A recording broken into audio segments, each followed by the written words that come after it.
Friends. One of the most beloved shows in the history of television. Its popularity transcends even our national borders, spreading all across the world like a virus. It makes sense that it's so well known considering that it has 37 seasons and about 4,000 episodes. At least that's how it felt binging the show. Could there be any more episodes? See what I did there? I call that pulling a Chandler. Since I was born long after the show first premiered in 1994, I never got to experience the show as it aired, like old people did. Oh, my nose.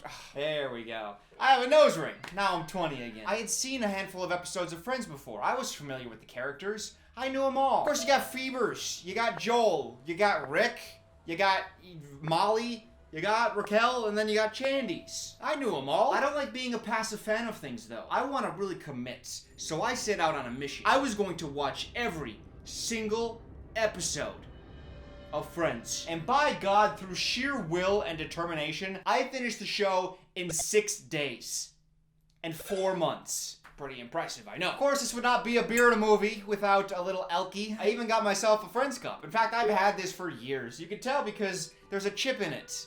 That just shows how much I use it. It's the cover story I created to hide the fact that when I got the package a couple days ago, this is the last thing I needed to make this video, and I got really excited, so I was doing a little dance as I was unboxing it, and I dropped it. And as it was falling, I thought, I better not let this hit the ground. So I smashed my knee into the side of the countertop, pinning the cup between the counter and the knee. I don't even know why I'm embarrassed about that. Like, that was a display of my top-tier athleticism. So as I pour myself a drink, I'd like to let future Dylan have a little moment here. Whew! I can't believe this video's finished.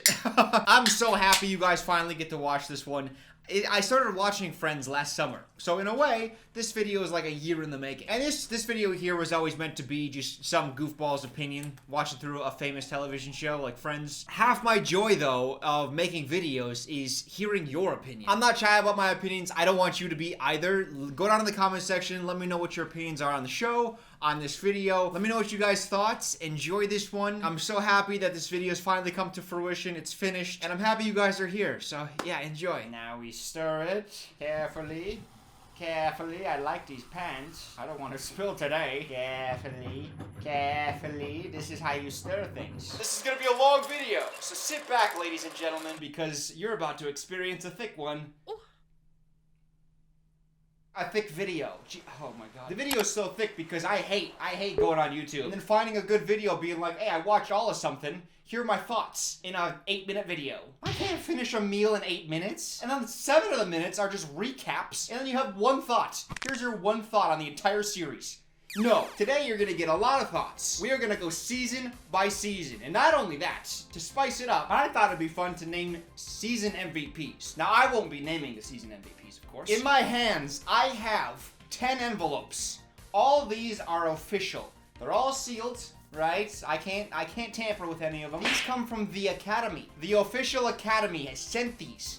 Each season has a corresponding MVP. So after we recap the season, we'll name an MVP from that season. Sound fun? I hope so, because it's a big part of this video. The friend group consists of 6 people, and before we dive headlong into the plots, it might help to get a quick refresher on who each of them is. Phoebe is the quirky one. She had a rough childhood, what with her mom deciding that life isn't something she wanted to do anymore, which left Phoebe homeless for a time. This is a sitcom, so it's not like she has severe and crippling trauma from those days. The show will explore her family stuff, her twin sister, her real birth mother, her father, over the course of the first few seasons. Most of that stuff, though, gets dropped and comes up less and less after season 4. She's also a singer-songwriter, which is more of a hobby, not something she's pursuing as a career. For a career, she's a masseuse. Joey is also into the arts. He is an actor.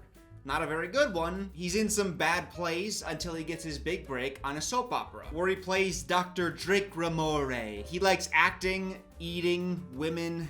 Wait, let me clarify. Those are 3 separate things. Acting, comma, eating, comma, women. He doesn't eat women. Let me be clear. A lot of his humor comes from him being an idiot, but he's a handsome idiot with a big heart. These are traits everybody loves, which lead to him being one of the fan favorites. Chandler is the witty everyman. He has commitment issues that stem from his parents' difficult relationship. His father came out as trans, and his mother is a mega successful author of smutty novels.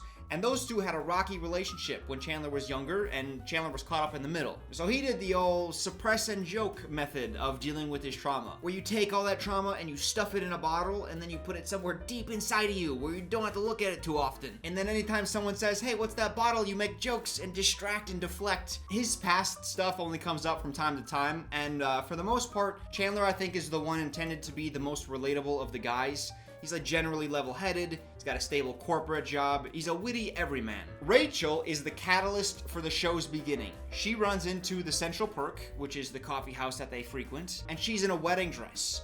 This is juxtaposed in the first episode with Ross's divorce, and considering this is what kicks off the plot in the pilot, it makes Ross and Rachel's romance feel like the centerpiece of the show for the first several seasons. Rachel comes from a wealthy family and she's acclimating to what most new adults deal with in their everyday life. You know, paying bills for the first time, working a tiring job that's not very fulfilling. Even though she left money because she went against her father's wishes of marrying someone she didn't love and she wanted her independence, she still does enjoy shopping and fashion and nicer things. Ross is in a similar boat as Rachel. Whereas Rachel is starting over before her marriage begins, Ross is starting anew after his marriage is over because his wife is a lesbian. His beginning arc is about acclimating to single life and mourning his marriage while also dealing with the fallout of his divorce, which includes him moving into a new apartment, eventually becoming a single father, and adapting to his ex-wife's new partner who essentially replaced him. He's kind of nerdy and not great around women, and if this isn't obvious enough already, he and Monica are siblings. As for Monica, she is a chef, and in the same way that Chandler is the everyman, who is the most normal of the guys, Monica is that on the girl side. She also has a bit of a complicated relationship with her parents because they very obviously favored Ross over her as the two were growing up, which is a recurring theme that the show goes back to a number of times, both for humor, but then also just for Monica's character, overcoming her mother's bias towards Ross and finding peace with all that. She also wants a family, and she used to be fat, which is one of her recurring jokes that the show uses. Now that you're reminded of some of the character information, I think we can jump right into the seasons. So let us begin where it is only natural to begin. Season 4. Season 4 begins, I'm just kidding, we'll start Season 1. What really surprised me about Season 1 is just how heartwarming a lot of the scenes are. There are many scenes that aren't played for comedy. It's more about growing to connect with these characters. I actually really enjoyed watching Chandler struggle with his purposeless job and having to find meaning in his life. And Ross coming off a divorce, and he says, I grabbed a spoon. How sweet is that? I just grabbed a spoon. The spoon being a metaphor, of course, for him moving on to the next chapter of his life. I just really like that. Those moments are so important in growing affection for these characters. One character you never grow affection for is Travis, the monkey. I hate animals in shows. Oh, Dylan, what about the duck and goose? What about the chicken thingy? Whatever, I don't even know. I don't even know what animals Joey and Chandler had. I just know I hate them. There wasn't a single time I was like, hey, I'm happy these animals are in the show. Is that a controversial opinion, maybe? If you think that's controversial, we're just getting started, baby. I have perspective. I understand first seasons, they're gonna bumble around a little bit, you know? They're gonna find their footing. The actors have to know what gets them laughs, what parts of their personality or their character's personality they should lean into. The writers are still learning what people like to watch. First seasons are always like an experiment. They're just gonna try things out and then see what works and then grow from there. Because of this, there's a lot of jokes in the first season that just fall flat. An example would be episode 5. So Chandler is trying to break up with his girlfriend Janice. You can do this. It's just like pulling off a Band-Aid. Janice? Hi, Janice. But he's a coward. He just can't muster up the courage. So what he starts doing is drinking espressos to give him the energy, and energy equals courage. That's the famous Albert Einstein quotient formula thing. So Chandler downs an espresso. He heads back to the counter to get another one because he needs to build up the courage here. The comedic setup is there. It's a good plot, you know? You can watch Chandler get more and more hyper as he's trying to, you know, find the words. But while the setup is there, they cut away. Or like almost immediately afterwards. And then when we cut back, we see a bunch of espressos on the table. And it's like, oh, so he drank those espressos. But I think the comedy is in watching him continue to rely on the espressos. I think that's the funny part. But instead the show's just like, no, he did it already. So if he's acting hyper, that's why. I think they fast forwarded through the part that would have been funny. Let's talk about some of the first season highlights. Episode 13, Fevers. She dates a psychiatrist. Psychologist? I don't know the difference. One of them can prescribe you stuff. So that's probably the one I should see. But the psychiatrist, he comes in and he sows discord with knowledge, with the psychology, with his big brain. It's actually a wonderful comedic setup for multiple scenes as he just sows division between the characters. It makes them feel terrible about themselves. It's so funny. Why would I marry her if I thought on any level that she was a lesbian? Maybe you wanted your marriage to fail. The group just slowly turns on him, one character at a time. It's wonderful. It's actually like a great arc for a whole episode. Hate that guy. You want to know what else is great? Other characters actually laugh at Chandler's jokes. He's not just talking into a void. I actually miss this. I think season 1 did this better than any other season. The characters interacted with each other. It kind of got into sitcom mode where an actor says something funny and then all the actors stand around waiting for the laughter in the audience to subside and then they can go on with the next line. But it felt more organic because they were like interacting with each other, looking at each other, you know, smiling, laughing, and it felt more so like a group of friends rather than a group of actors reading lines. Don't get me wrong, they perfected the formula for Friends. That's why it's so popular. But season 1 just has, it has an organicism. That's a word. I don't care. It might not be, but it is now. And if it is, then I knew it all along. There's a lot of good in season 1. There's a lot of bad in season 1. I imagine if people are doing like, oh, I'm ranking all 10 seasons of Friends, season 1's probably going to end up pretty low on the list. I get it. It's rough around the edges, but it's got a lot of sweet moments and it does a lot of things that the later seasons don't do. Like I said, the organicism thing.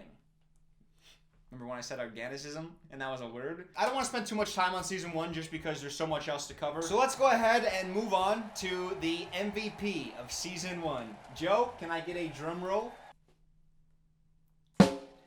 Joe, give me a drum roll. Thank you. All right, season 1 MVP is Ross. Congratulations, Ross. That's a pumpkin. The Academy, they don't have very good handwriting, so they bought a stencil pack to write these down. And then the stencil pack came with some shapes. A little pumpkin in the corner here, huh? Ross is the season 1 MVP, though. I believe the creators have said that Ross was the first person they had in mind and the first person that they casted. They went after him hard. And it pays off. I think he's the first person that gets into the groove of his character. Without Ross in season 1, I think the show would have struggled a lot more. I think he brought a lot of the heart to the show in season 1. So, season 2. Did someone say cliffhanger? No? No one said that? Oh, I forgot to add that then at the end of season 1. So season 1 ended with a cliffhanger, and season 2 begins picking up exactly where it left off. Ross is getting back from a place that he went to go dig dinosaur bones from. See, Ross is a paleontologist. He's really into dinosaurs, which is something that the show doesn't cover much. It's a little Easter egg for you. Or should I say a little pterodactyl egg. Okay. But Rachel, she finds out about Ross's feelings towards her at the end of season 1. Well, what else did he say? I mean, does he, like, want to go out with me? Given that he's desperately in love with you, he probably wouldn't mind getting a cup of coffee or something. And she decides to rush to the airport to meet him. Back from his excavation dig or whatever he was doing. Not this. He wasn't doing that. Maybe he was doing this because he came back with a girlfriend. I don't. Oh, no. I really liked your hands. My hand? Yeah. Way to go, guys. The show is actually trying to figure itself out a little bit still here early on in season 2. There's a episode where they lean into like a Western format. Where Joey's like a cologne salesman. There's another cologne salesman. But it's like a Western theme. And they really lean heavy into it. It's not something almost any other episode does, ever. But you know what? I kind of dig it. Especially if you're going to binge the show. Getting a little variety every now and again is really good. Howdy. Episode 3 here in season 2 is probably the weirdest episode of Friends that exists. Tonally. Not totally. Tonally. With an N. Show him, Joe. Mr. Heckles dies. See, Mr. Heckles is the neighbor downstairs, and he's complaining. He's always like, hey, rabble-rousers, quit rabble-rousing on up there. And he bangs the broom against the floor. So the kids, and by kids I mean the people in their mid-20s, which I guess to me would be like old people, because I'm in my early 20s. The kids, respective to Mr. Heckle's age, they start kicking on the floor. They're like, we're gonna rabble-rouse harder. But Mr. Heckles, he comes up to talk to the kids about the rousing of the rabbles. And he knocks on the door, and as you can see here, completely alive. If you watch this moment exactly right here, you'll notice an intake of breath. Breath intake here. Character is still alive right here. But after they start banging on the floor, he died. They like shocked his heart. And they literally make a point of saying that. Like he died with the broom in his hands. He must have been sweeping. He found a broom in his hand. Because he was banging on the ceiling. The friends aren't going to tell him that they were you know, a party to murder. They're murderers in a way. They literally like heart attacked him, which you know what? Technically, Mr. Heckles died from banging. Mr. Heckles, you dog. And it's actually really sad that he dies. Or is it? I don't know how to feel, because the show doesn't know how to tell me how to feel. Right up until the end, the whole thing is played for jokes. Except there's this one. I really enjoyed this right here. I was sweeping yesterday. Could have been me. Sleeping. Ah, You never know. never know. Pretty funny, right? But at the end of the episode, after playing everything, like the whole episode is just played for humor. At the end of the episode, they have this like finale, like series finale level of energy. Goodbye, Mr. Heckles. We'll try to keep it down. I swear, I feel like I missed dozens of scenes where the kids, the friend group has this really affectionate relationship with Mr. Heckles. I feel like I just missed, like Friends is a sequel series to a series I didn't watch. Because like, I don't care about Mr. Heckles at all. He might be in season 1.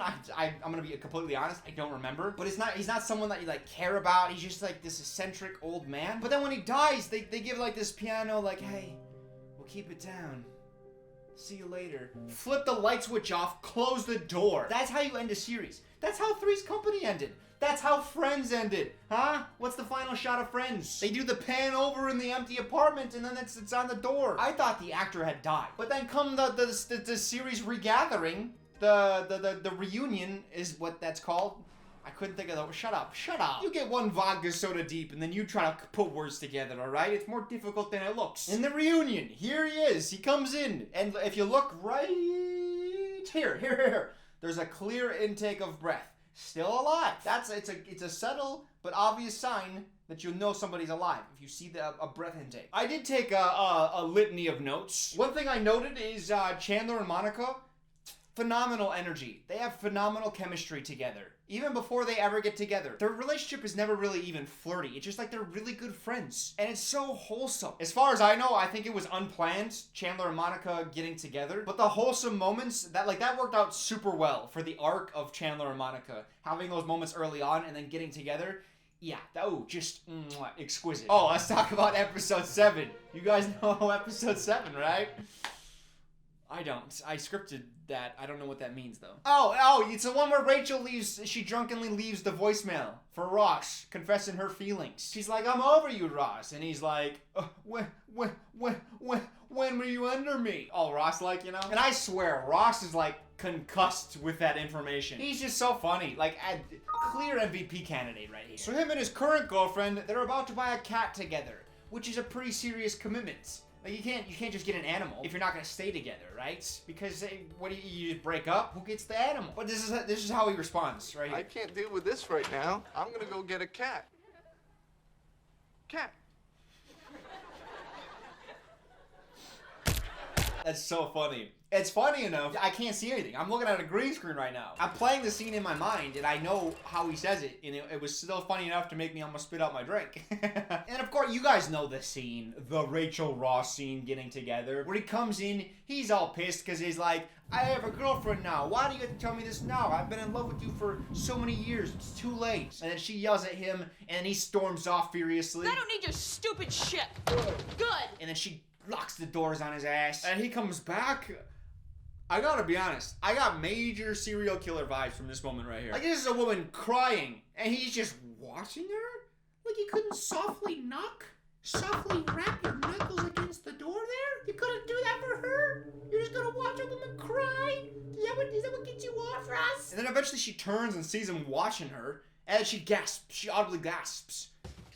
I don't know, serial killer. You might be losing MVP votes right now. I don't know about that move there, just watching like that. I will say the show handles Rachel Ross very well early on. You know, like, it looks like right now they'll get together, right? It's season 2. Right around the 1/3 mark of the season, get them together, but it's not just like a smooth sailing type thing. They're about to get together, but, you know, Ross still has his girlfriend. He has to break up with her, and the guys convince him, let's make a pro-con list. Let's get logical about this, okay? We'll make a list. Rachel and Julie, pros and cons. Which is funny, because that's something a guy would do. To be honest, if I was there with them, I would not have stopped them. I would have said, hell yeah, that sounds like a good idea. In this alternate world where I'm there, I'm also Southern, apparently, so. Hell yeah, boys! Yeehaw! let's round up these pros and cons. And then Rachel's reaction, she comes in and sees this list and she's like, well, this is pretty insensitive, pretty mean. Like all the cons for her. Ugh. Just a waitress? And it takes them a little bit longer to get together now because of this. I think that when you have 14,000 episodes, you gotta drag out a couple of the major plots. I applaud the show for this, actually. I only have one note about episode 8, and that is that Smelly Cat sucks. Just a disclaimer, if you don't like being upset, then you might want to skip this next part here. Smelly cat, smelly cat. It's an awful song. It's not funny. I hate it. In fact, I hate most of Phoebe's musical performance jokes. Writing a song. Stop me if you've heard it.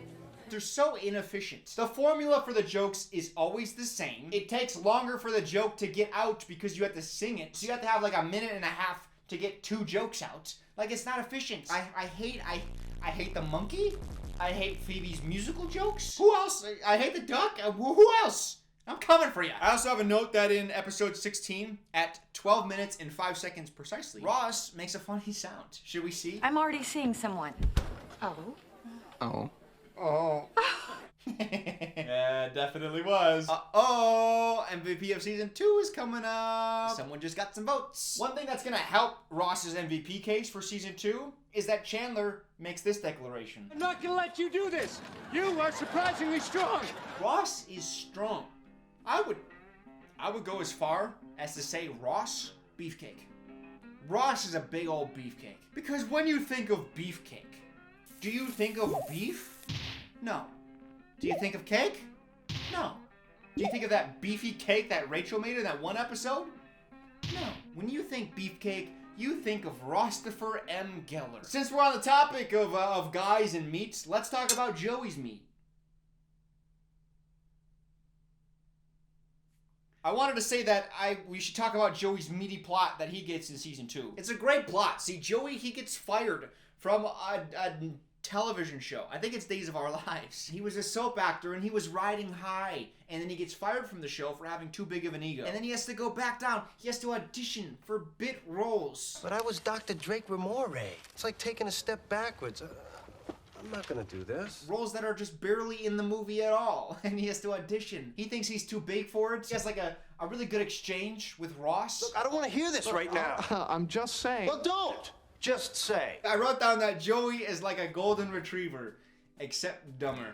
That's pretty much what I wrote about Joey's character. He's always doing dumb things, but you gotta love him because he's just a dog. He's extremely lovable, but sometimes he's gonna pee on your bed and rip up your furniture. And when you're watching him take a step back in his career, it's like that moment where you get upset with your dog, and then your dog like dips its beak, its horn, its mouth horn.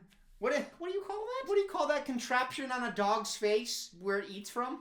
Its jaw? No, the jaw is... No. There's a word. What the fuck is a dog's beak called? You know what I'm talking about. When a dog dips its beak and it looks up at you with those eyes, those lovable eyes. That's how I felt with Joey's suffering. It hurt me. Oop, finished up number 1. Time for number 2.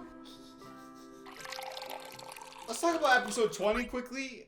The whole episode feels so off.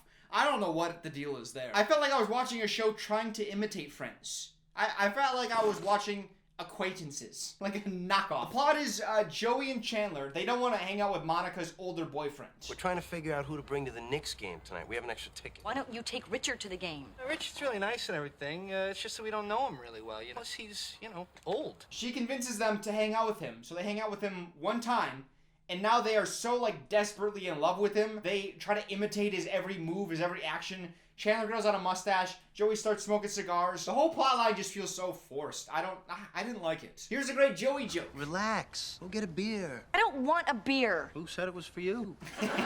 Charlie Sheen is in episode 23. He actually made me laugh out loud. What did he say that made you laugh out loud? I don't know. I didn't write that part down. I just wrote that he made me laugh out loud. So good job, Charlie.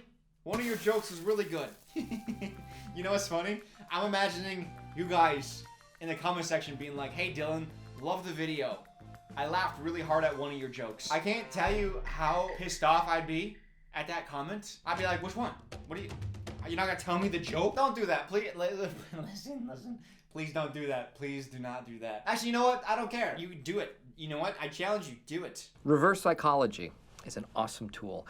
I don't know if you guys know about it. Season 2 ends with Monica and Mustache breaking up because she wants a family and he just wants his mustache. That's all he wants in life. As she makes the mature decision.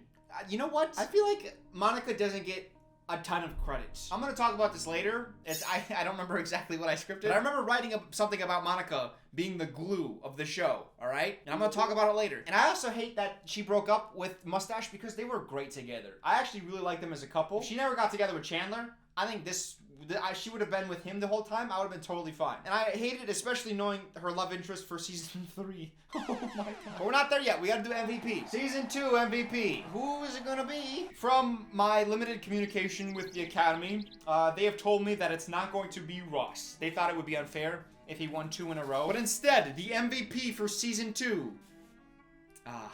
The MVP for season 2 brought so much presence to the screen. I dare say this much presence has not been brought in the history of television. I say that not lightly. I say that heavily. I hung on to this person's every word, and every second that they were not on screen, I felt offended as a viewer. That you were depriving me of moments with this person. Season 2's MVP is Russ. From episode 10, the one with Russ. I know what your problem is. You're jealous. It's a little bit weird because I've never seen him ever act in anything ever again. I struggled to find who the actor was. I haven't seen him in anything since this episode of Friends. I think he was just such a magnificent presence on screen. Once he was Russ forever. And no one could ever see him as anything other than Russ. Tragic. He was brought down by his own greatness. I know the feeling. Season 3! Season 3's opening is one of my favorite openings to a season ever. It is such a great cold open. If you don't know what a cold open is, it's the scene that you play before the credits. Oftentimes, whatever happens in that scene doesn't even relate to the rest of the episode's plot. It's just a quick little joke. What happens here is after Friends comes back from its hiatus, it's now on television again, the cast walk in and they realize there's a group of friends sitting in their spot. Feels like the scene brushes against the fourth wall without breaking it. I enjoyed the hell out of that. It's like they're all silently rectifying in their heads. Wait, but we're the main characters. It's so fun. I love that so much. Episode 3 is wonderful. Episode 3 is the plot where all the friends are trying to get ready for one of Ross's events. Ross has a special event he has to go to. Every character is all confined to the one apartment. It's the one location for the whole episode. They all have their own plots going on. They're all scrambling around trying to get ready and trying to resolve whatever interpersonal dynamics. Joey and Chandler are fighting. Monica's dealing with her breakup with Mustache. Rachel can't figure out what to wear. Phoebe's got a stain on her dress. There's so much going on. It's like chaos. It's all on one set. It's something that actually they talked about, I believe, in the reunion special. Either there or in interviews. It's a rare concept. I remember Seinfeld was famous for that. They had an episode where the entire plot took place in a Chinese restaurant, and the whole episode revolves around the group trying to get a table. And I remember either it was Seinfeld or it was Larry David who talked about how the studio hated that idea. Like, the whole thing's just gonna take place in a Chinese restaurant.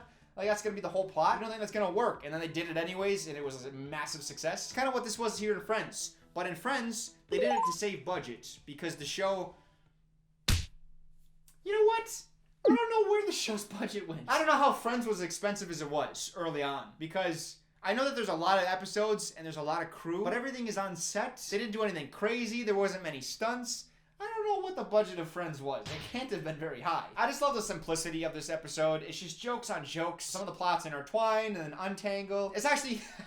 Joey legitimately broke his arm. I think his shoulder dislocated. It's not this take. Don't worry. This isn't the gross one. He was doing this, and in a different take, he actually, I think, dislocated his shoulder jumping into the chair. It's ironic, I think, because they had to then pause production because he had to go to the hospital. So in this episode where they were trying to save money by just shooting a quick episode all in one location, Joey breaks his arm, and now they got to shoot a second day, which just added to the budget. It's very ironic. Oh, hey.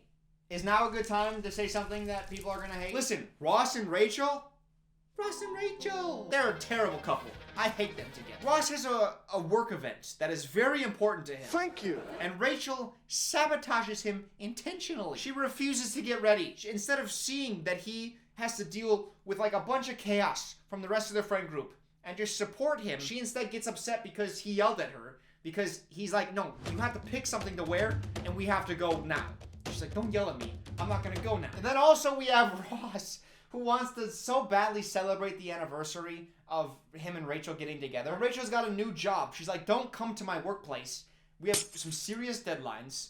We cannot celebrate our anniversary because I have work to do. Oh, how about I come up there? No, honey, please. I just have too much to deal with. And he's like, okay, I'm gonna ignore everything you just said, and I'm gonna come anyways. I've got a crisis. Yeah, but I've got couscous. And then Ross views it as her prioritizing her job over him, so he's just kind of like a baby about it. They're just, you know what happened? They're not emotionally mature enough for each other at this point. And I know that they're the couple, right? And I don't, you know what? I'm gonna be entirely honest here. I don't know how people feel about Friends. I don't talk to people about the show. Mostly because I'd only seen, a couple spot episodes here and there. Maybe like a few dozen of the 38,000. So maybe other people think that Ross and Rachel shouldn't be together. I don't know. I kind of feel like they're the it couple though. Everyone talks about Ross and Rachel. So I think everyone loves them. Maybe. I don't know. But I'll tell you, I don't feel compulsed to root for them. Also, I wrote that down, and Pages, the program, is telling me compulse is not a word. It doesn't recognize it. It's shaking me to my core. I don't know what to do. Don't red underline me, Pages. I'm a writer. I know words. Chandler and Monica. Season 3, Chandler and Monica. Chandler and Momo. Momo and Cha-Cha. It's about high time I start talking about these two. Maybe not yet. We got a couple more seasons before they're officially together. But again, more of these moments in Season 3 where it's like, they just have such a pure relationship. And Chandler sometimes floats it out there like, hey, what if you and I got together? Never gonna find a boyfriend again. Worst comes to worst, I'll be your boyfriend. And she's always like, yeah, right. I'm gonna have to be really desperate to get with you. Which is the truth, because that's what happens. She gets really desperate later on and then chooses him. And she wasn't even looking for him, she was looking for Joey. Oh, that's sad. When I went to your room that night, I was actually looking for Joey. That doesn't affect Chandler, but it would affect me. They're a great couple because they're great friends. They just want the best for each other. And those are just like the most wholesome relationships. Without getting too far ahead of myself, I just say, just incredible. Momo and Cha-Cha together, even when they're platonic, I think it's wonderful. Hey, Thanksgiving episodes. I didn't hone in on them specifically. I do like that they did it. And I like that they picked a holiday, and then I think every season, they had like a special Thanksgiving episode. In season 3, it's the football episode, which is super fun because I like football. There's also the Dutch woman who is randomly in the park on Thanksgiving, dressed up super well, and she's like, oh, can I watch you 6 strangers play football? I'm Dutch. She doesn't even understand the sport. Why would she want to watch a bunch of strangers play a game she's never seen before? She's clearly dressed up to go somewhere. But instead she's like, you know what, no, I'll stay and watch you play a game I don't understand. She doesn't even celebrate Thanksgiving. She's Dutch. Anyone offended? Dylan, she can be Dutch but also still American. What would you know, you blithering buffoon? Yeah, shut up. Don't defend the Dutch. Do you know what the Dutch have done? They invented clogs. No idea if that's actually true or not.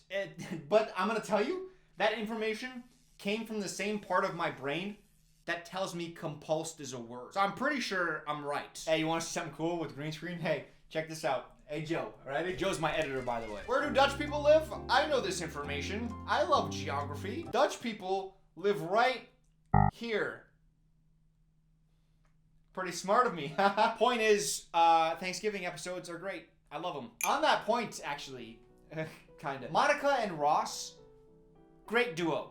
They're a great comedic duo. Specifically Ross because he's just so beefcakey. I mean, look at this man. A keg of beef. Have I talked about this yet? Just a complete, just a full package beefcake. And I know, some of you might hate Ross. He's not a very good boyfriend or father. Like his son. Where is his son? Where is his son? His son just disappears. Well, I don't think his son disappears. I think Ross disappears from his son's life. You might call him a deadbeat father. But in Ross's defense, kids, kind of a bummer. Someone's gonna say it. I'm gonna be the one. They can't go on roller coasters. They can't come pick you up when you've been out drinking with the boys and you need a ride. And you're not supposed to take your frustrations with the world out on your child anymore. I guess that's a law now? What's the point of even having kids then? So I don't blame Ross at all for not wanting anything to do with his son. But you cannot deny that this show is so much better with Ross in it. Alright? And if you disagree, then get your revenge by going down to the comment section and telling me you like a joke of mine. Don't tell me which one. Speaking of Ross, which we haven't done much in this video, he is super funny in episode 10 when he has to sell the Girl Scout cookies. What I love about this episode specifically is even though it starts on a really high note of Ross breaking a small child's bones, that lovable Ross, I expected them to end the episode on a similar dark note, right? Like Ross, he's trying to sell Girl Scout cookies in place of the broken bone child. He feels guilty for the bone breaking, so he's gonna sell the cookies in her stead.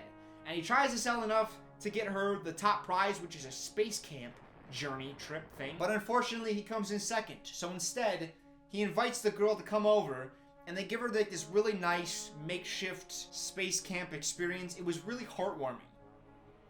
If you look past the fact that a small child is going over to a grown man's house by herself, where two other grown men are also waiting for her. Just ignore that part. And also ignore the fact that Ross is bedside with this girl who he just harmed bodily harm. Broke her leg. There's not a parent to be found. Let's give a little bit more love to the show's writers. They give Joey another meaty plot. Across all 57 seasons, he's got 2 meaningful plots. This is one of them. See, he falls in love with his co-star of his play. And the brilliance of this is that over multiple episodes, this is a multi-episode arc, he falls in love with her. He can't get with her because she's with the director, but then eventually they end up hooking up, but she's gotta leave. So much of that is so like well-made television. But over the course of this arc, we don't really know much about the play that Joey's in. We get context clues, like they're on set. It looks like a normal living room, so it seems like a kind of like a low-stakes, high-emotion interpersonal drama between like a couple. But finally, it's opening night. They got a crowd. Joey's giving this meaningful monologue to the girl that's replacing the actual actress, because the actual actress, she got a job like somewhere else, so she's moving. What's going on? What's all this about LA? But I can't stay here just for you. Can you at least stay to the end of the play? But you came to watch Joey recite his feelings that's coming through his character, but it's truly meant for her. And then a ladder comes down from the sky, and he says he has to go to space. I gotta say goodbye, and I gotta say it quick, because this is killing me. You got things you have to do now, and so do I. And so, I'm gonna get on this spaceship. Probably one of my favorite moments in all of Friends, because the show strategically hid information from you, but not in a way that like raised any alarm bells. I'm gonna be talking about Rachel a little bit more as the show progresses, because I think I don't want to spoil anything. But Rachel is about to pick up steam. Like, her character and her performance is about to skyrocket. And I think it starts here in season 3 with the episode with the fear. You need the fear. The fear? See, Rachel has this comfortable job as a waitress, and she's not very good at it, but it's security. She's not really pushing herself because she's got this job. And Chandler and Joey, they convince Rachel, like, hey, as long as you work here, you're not gonna be motivated. You need the fear of not knowing how to pay your bills. That's gonna motivate you to go out and pursue your dreams and eventually achieve them. If you quit this job, you then have motivation to go after a job you really want. I never really cared about her past life, you know, like her friends would come and they'd be all judgmental because they had money, and Rachel left money to kind of like find her own life and her own personality rather than what she's supposed to be. That never like resonated with me. So this is the start of Rachel chasing her dreams and like finding herself, and I really like that plotline. Just don't care. This is not what I want to do. So I don't think I should do it anymore. Gunther, I quit. Does this mean we're gonna have to start paying for coffee? I wrote down that Ross is funny after Rachel kisses him in episode 12. Is that true? Let's take a look. Good work, Ross. I also wrote down here in my notes, Ross is funny checking out a dude's balls. Episode 13.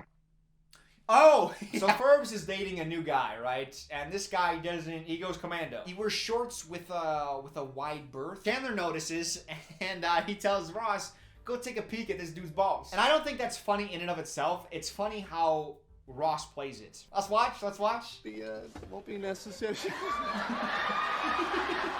Okay. This is the Monica part. Okay, Monica's the glue, right? I was teasing this before. She is the only one that you can't take out of the friend group, and then the friend group survives. I think she's like the one pin. She's the linchpin. I think without Monica, I don't think Phoebe and Rachel ever hang out with Ross and Joey.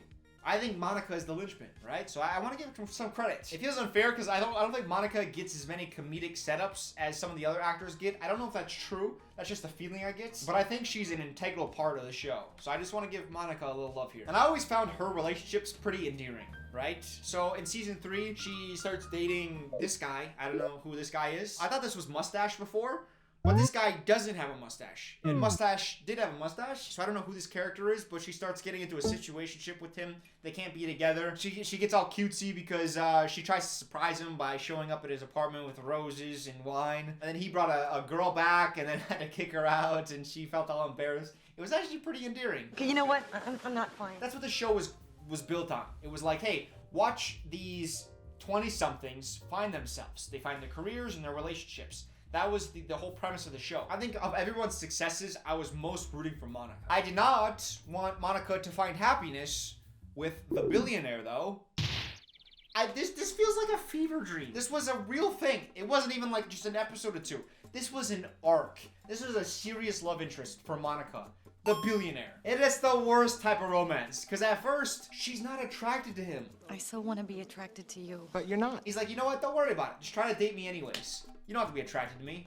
I got money, fuck it. She's like, you know, I can't find it in myself to be attracted to you. And then eventually she does. She's like, you know what? We kissed once, so I'm like, oh, maybe there's a spark there. Let's pursue it. You have money, right? What you got? Yeah. Then there's a spark. You know what? Suddenly there's a spark. It's weird. And then they fall in love, and it's so nice. But they have to break up. Of course they have to break up. Why? Why did they break up? Anyone have the answer? Anyone? Can anyone tell me why these two people who are in love? He bought a restaurant just to woo her, just to be near her. She told him that she wasn't attracted to him. And he was like, you know what? I will persevere, because that's how much I want you. And do you know why they break up? It's because he, get this, he wants to participate in an underground fighting tournament. I want to become the ultimate fighting champion. And she doesn't approve.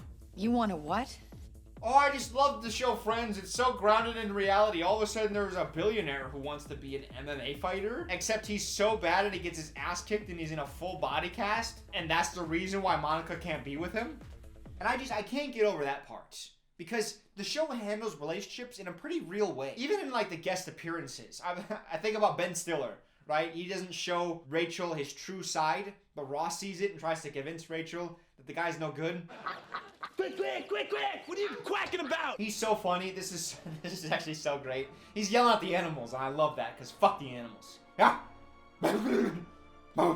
Sorry, did I mention I'm getting a little loose? But the relationship arcs. The mustache guy, right? Minsk guy. Sometimes there is extraordinary events, but for the most part, all of it is grounded in very real events and emotions. Like Minsk guy, he has to go abroad to chase his dream. Mustache guy, he doesn't want any more kids. And Monica wants a family. She wants all of that. There's real emotion that happens inside of these relationships. And then there's just this. There's like, oh, hey, I'm in a full body cast. I can't move. I'm on painkillers. I don't even know what I'm saying. But I really want to be an MMA fighter. And I'm going to choose the life of fighting over you. The woman I've pursued with just incredible vigor. Come on. Really?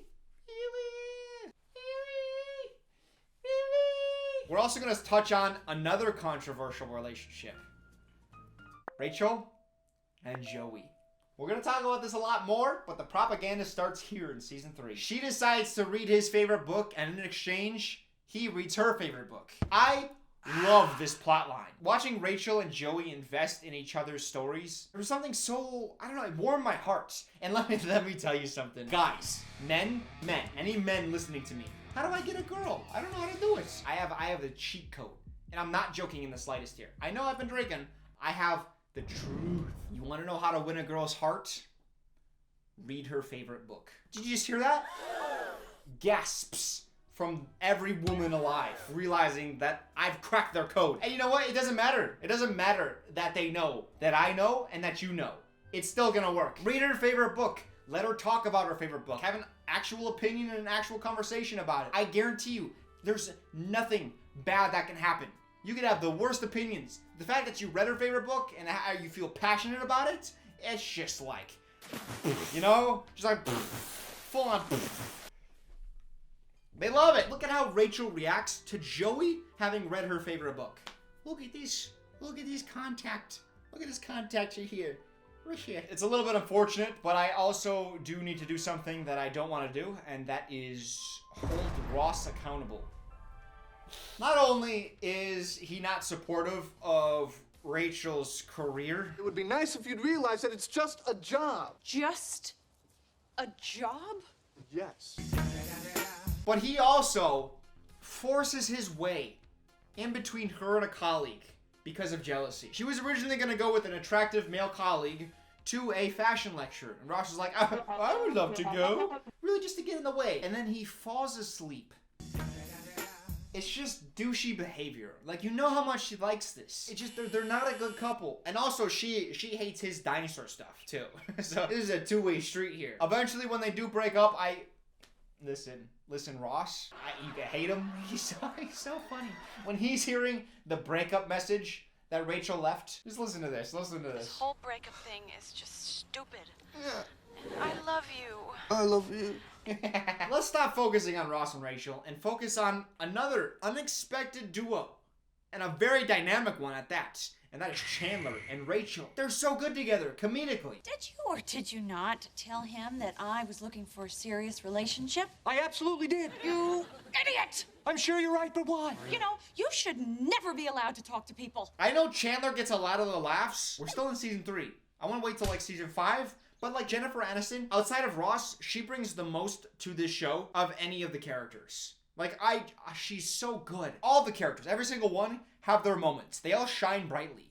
But her, she might shine the brightest. Next to Ross. The rest of episode 20 is also really great. The one with the dollhouses. Monica won't let Phoebe play with her dollhouse in a way that Phoebe wants to play. All right, Phoebe, you know what? That's it. No dinosaurs, no ghosts, no giant dogs, okay? Come, dinosaur. We're not welcome in the house of no imagination.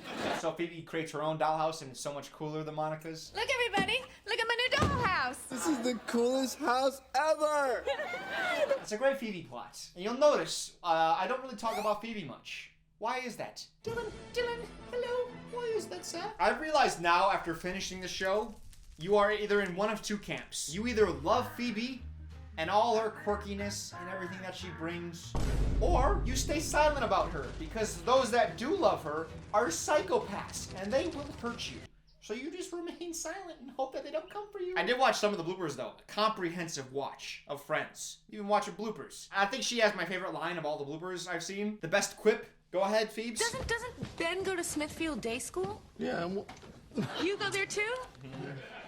Pretty good. Phoebe lovers, take that as a treaty and do not come for me, please. Thank you. No, I will say, like, this is my first time watching Friends all the way through, and I'm sure I'll go back to it a couple more times throughout the rest of my life. But even as I was collecting the clips to put on the screen so that you guys could watch along with me, I found her more enjoyable the second time around. I think I'm gonna grow more fond of Phoebe over time. And I think especially when I saw the reunion, Lady Gaga came and sang Smelly Cat. At the end, Lady Gaga says, "Thank you, Phoebe, for being the weird one. A lot of us related to your character, kind of like the outsider who didn't fit in." It resonated with a lot of people. And I just think Phoebe's character was never one that resonated a lot with me, and maybe that's why I didn't like her as much. I just think she just brought a lot of comedy that was a little too far out there. I like comedy that's grounded in realism a little bit more, maybe. Like, she'd just say the most out-of-pocket things. Like, the friends could just be having a normal conversation, and she'd be like, "Oh, that reminds me of a time I got human trafficked to Saudi Arabia, that I smoked crack off a camel's back." And it's like, Phoebe, what the cliffhanger for season 3, right? So we're at the end here.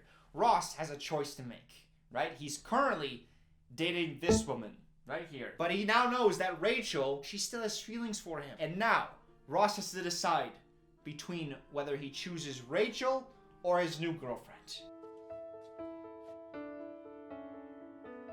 So on one door here, we have Rachel, a 3-season-long love interest, who everyone is rooting for. And on this side, we have the brand new girlfriend who was introduced 1 episode ago, who no one cares about. Also, she's bald now. Hi. And then we fade to black. Oh no! Who is he gonna pick? I have no clue. But first, before we get to season 4, we have the season 3 MVP. Let's see who the Academy has given the award to this season.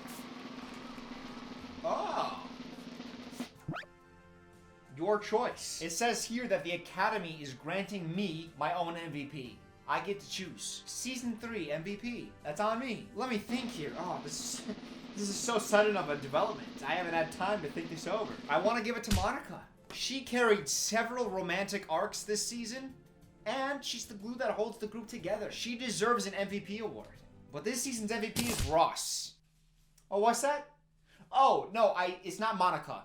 I just said I'd like to give the MVP to Monica. I wanted to, but how can you deny this beefcake? He deserves it. Season 4! Something frothy just came up. It didn't taste bad, it was just really frothy.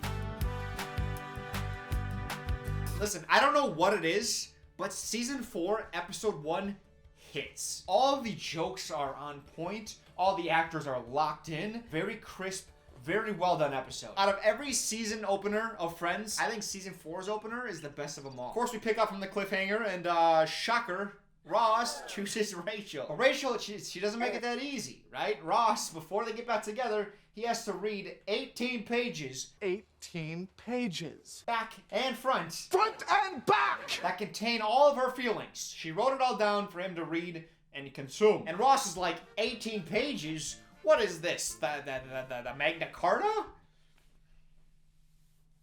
What? Magna Carta isn't long. Hold on, let me try again. Let me try a new joke. Ross is like, 18 pages? What is this? The sum of Dylan's book that he's been writing for 8 years? Actually, that one hurts. I don't like that one. What is this? Sun Tzu's The Art of War? Boom! Too late though. That's too late. It's too late. Ross falls asleep while reading it because it's super early in the morning. So he goes down to the kitchen to read it and he falls asleep. And then Rachel comes in and she's like, hey, did you read it? And he's like, oh, of course I read it. This is super important. And then she asks the cryptic, does it? Does it? And he's like, I don't know what that means. In his head, he's trying to decipher it. Does it? Does it? Does it? It works so well. That's when sitcoms are at their best. It's when one character is completely in the dark, and then they just have to roll with it. That's where so much comedy comes from. I have decided that it does. Episode 1 also has the trio of Monica, Chandler, and Joey. Great trio. And they have a subplot where Chandler pees on Monica. Just a little kink play, don't worry about it.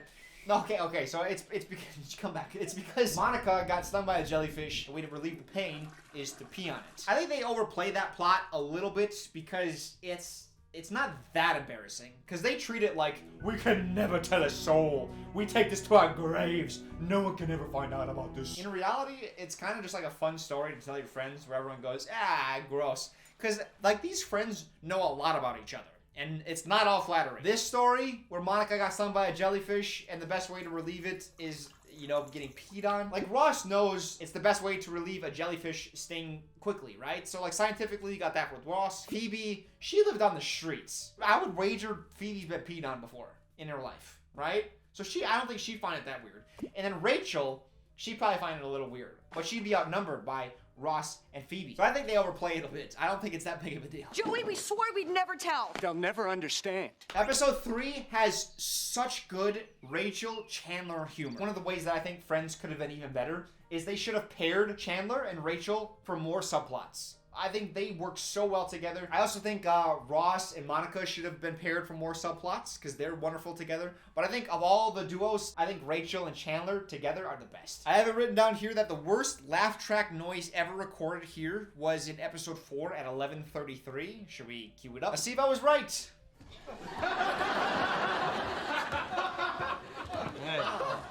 I was right. That is horrible. Episode 4 has a nice cute little Joey subplot where he learns how to dance with the landlord so that the landlord doesn't kick out the girls. It's very cute, and it just reminds me that Joey, most of his plots just go nowhere. Even Phoebe eventually gets a love interest. Joey gets nothing. The most success that Joey gets is he gets rehired onto a soap opera.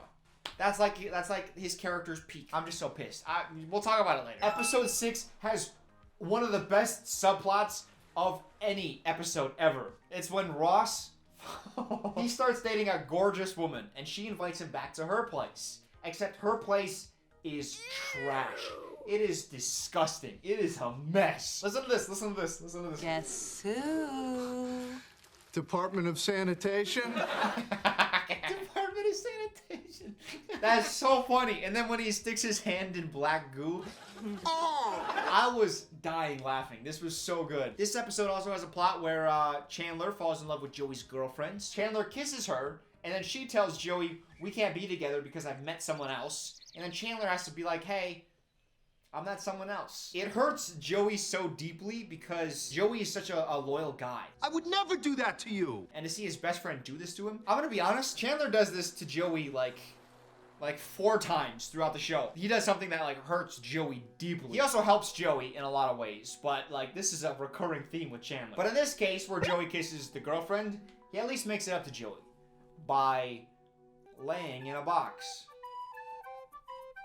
It's a real thing. Chandler and Yolanda are so good together. I mean, the only reason Chandler did what he did, the only reason he kissed Joey's girlfriend, Yolanda, is because he cared about her so much. Like, they just have such a close connection. They understand each other. They want to be with each other so badly. These two are just madly in love with each other, and Joey can't stand in the way. These two eventually get married and spend the next 57 seasons together. It's wonderful. Oh, wait, what's that? No, she cheats on him? Yeah, you were great, and Nick, ditto. Clearly, you're having sex with him. Good thing Chandler snaked his best friend to get this loyal woman. Season 4 also has the great swap. I love these plots. So, Chandler and Joey, they make a bet with Monica and Rachel. They're gonna play a little game, and whoever wins, they get a prize. Joey and Chandler win. And they get the apartment. So they swap apartments. And I love these plots because they just add spice. It gives characters something to do for the next couple episodes. So Monica, like, trying to make the smaller apartment, like the new hangout spot. She tries to redecorate it, tries to make food, and try to get people to come on over. Somebody seems to be missing being the hostess. Season 4 is actually also when the greatest character in all of Friends history is introduced. The name? Emily! She's so wonderful! Claps, everybody, claps! Emily is so perfect because at first, you don't love her. You just kind of dislike her, but then over time, you grow to hate her more and more. It's a fun arc. And since I can't hate on Phoebe because I'll fear for my life, I'll instead hate on Emily twice as hard. Why is she annoying? She's British for one. Need I say more? I'm kidding. I enjoy Brits. I employ one, in fact. It's the least I can do for the crime that my country has committed in destroying them in a war. Joe, is that joke okay with you? It's okay with him. He's fine with it. He's fine with it. It's fine. Emily is just so rarely pleasant. Turns out I'm not free tonight, so... Really? Well, that's just lovely, isn't it? I must have missed your call, even though I didn't leave the flat all day. Good night. It was very nice to meet you all. And worse, she's around for a while. Like, Ross decides to marry her. One good thing from that, though, is that Monica, she's marriage and family obsessed as part of her character. And she goes to pick up Emily's dress, and she feels compulsed to wear it. So even as she's doing the dishes, she puts the dresses on, and then Phoebe comes over, and then Phoebe's wearing a dress. And then at the end of the episode, Rachel's depressed, and they're like, hey, Rachel, you want to know how we'll feel better? And then they all put on dresses. I thought that was super funny. Hey, you know, might cheer you up. What? Speaking of Rachel, she's growing as a character, and they're exploring more and more what to do with her character. And for the first time, I believe for the first time, she becomes the pursuer rather than the pursuant. She starts pursuing Marissa's dad. Marissa from the OC, obviously, and this is her dad. And this is the first time we've seen, I think, Rachel be the pursuer. And let me tell you, she is cringy, which is what she's going for as an actress, as the writers are going for. Like, they nail it. But I could not cringe any harder. Like, she does this over multiple episodes, but in one episode where she invites Marissa's dad to a party, she's like, I gotta tie a cherry stem with my tongue. And so she puts a cherry stem in her mouth and tries to tie it, and then she starts coughing. You know, I can tie one of these into a knot using just my tongue.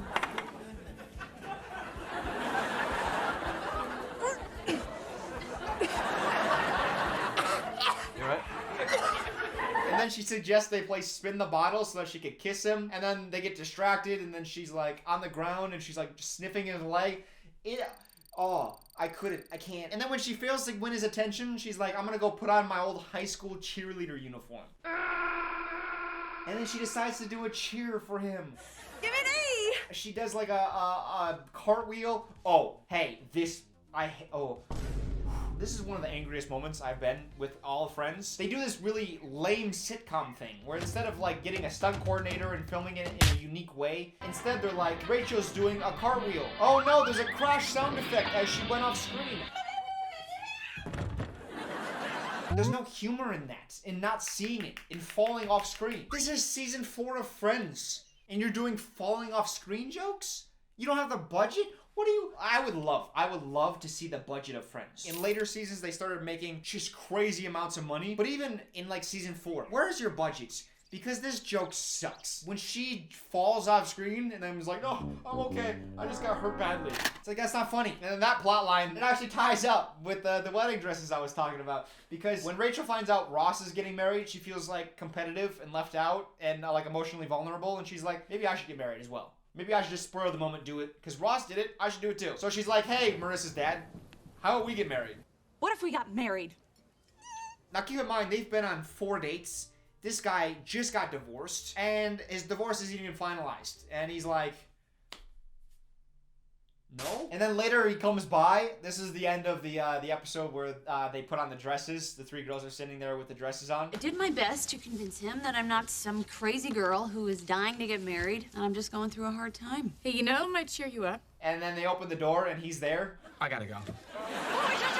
Speaking of Ross's marriage to Emily, he has to pick a best man, and he eventually settles on Joey after some comedic happenings. You know how it goes. And it eventually leads to them calling a stripper to Chandler's office. Don't worry about how we got here. But Ross says something so funny that Joey breaks. Look at this. They just left this in. Look at Joseph here.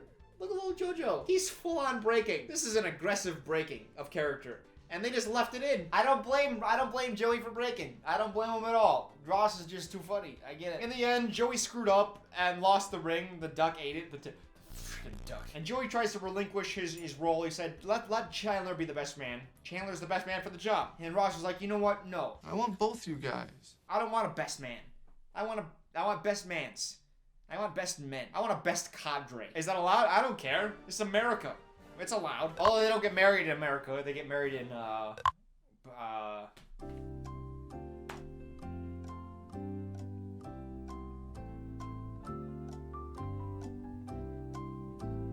you know, not America. Cliffhanger for season 4, Ross giving his vows, he accidentally, whoopsie-daisy, he calls Emily Rachel. Ross. Take the Emily. Take the Rachel. How will that turn out? We'll find out when we cover the next season. But first, season 4's MVP. Who could it be? I was told that the Academy struggled with season 4's MVP because there were a lot of standout performances. The MVP of season 4 goes to Ross. Congratulations, Ross. He won this specifically because he burned Emily on her wedding day. Nice. Take the Rachel. Good work, Ross. It's what she deserved. See you later, Emily. Well, actually, she's still here, technically. Well, let's talk about it. Season 5.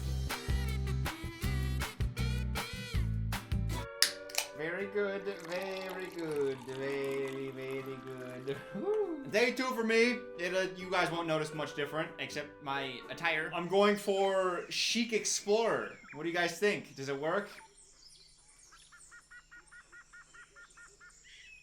Oh, that's right, you can't answer. I can't hear you. Oh, God, Emily. All right, let's power through this. Emily, she's off the show now.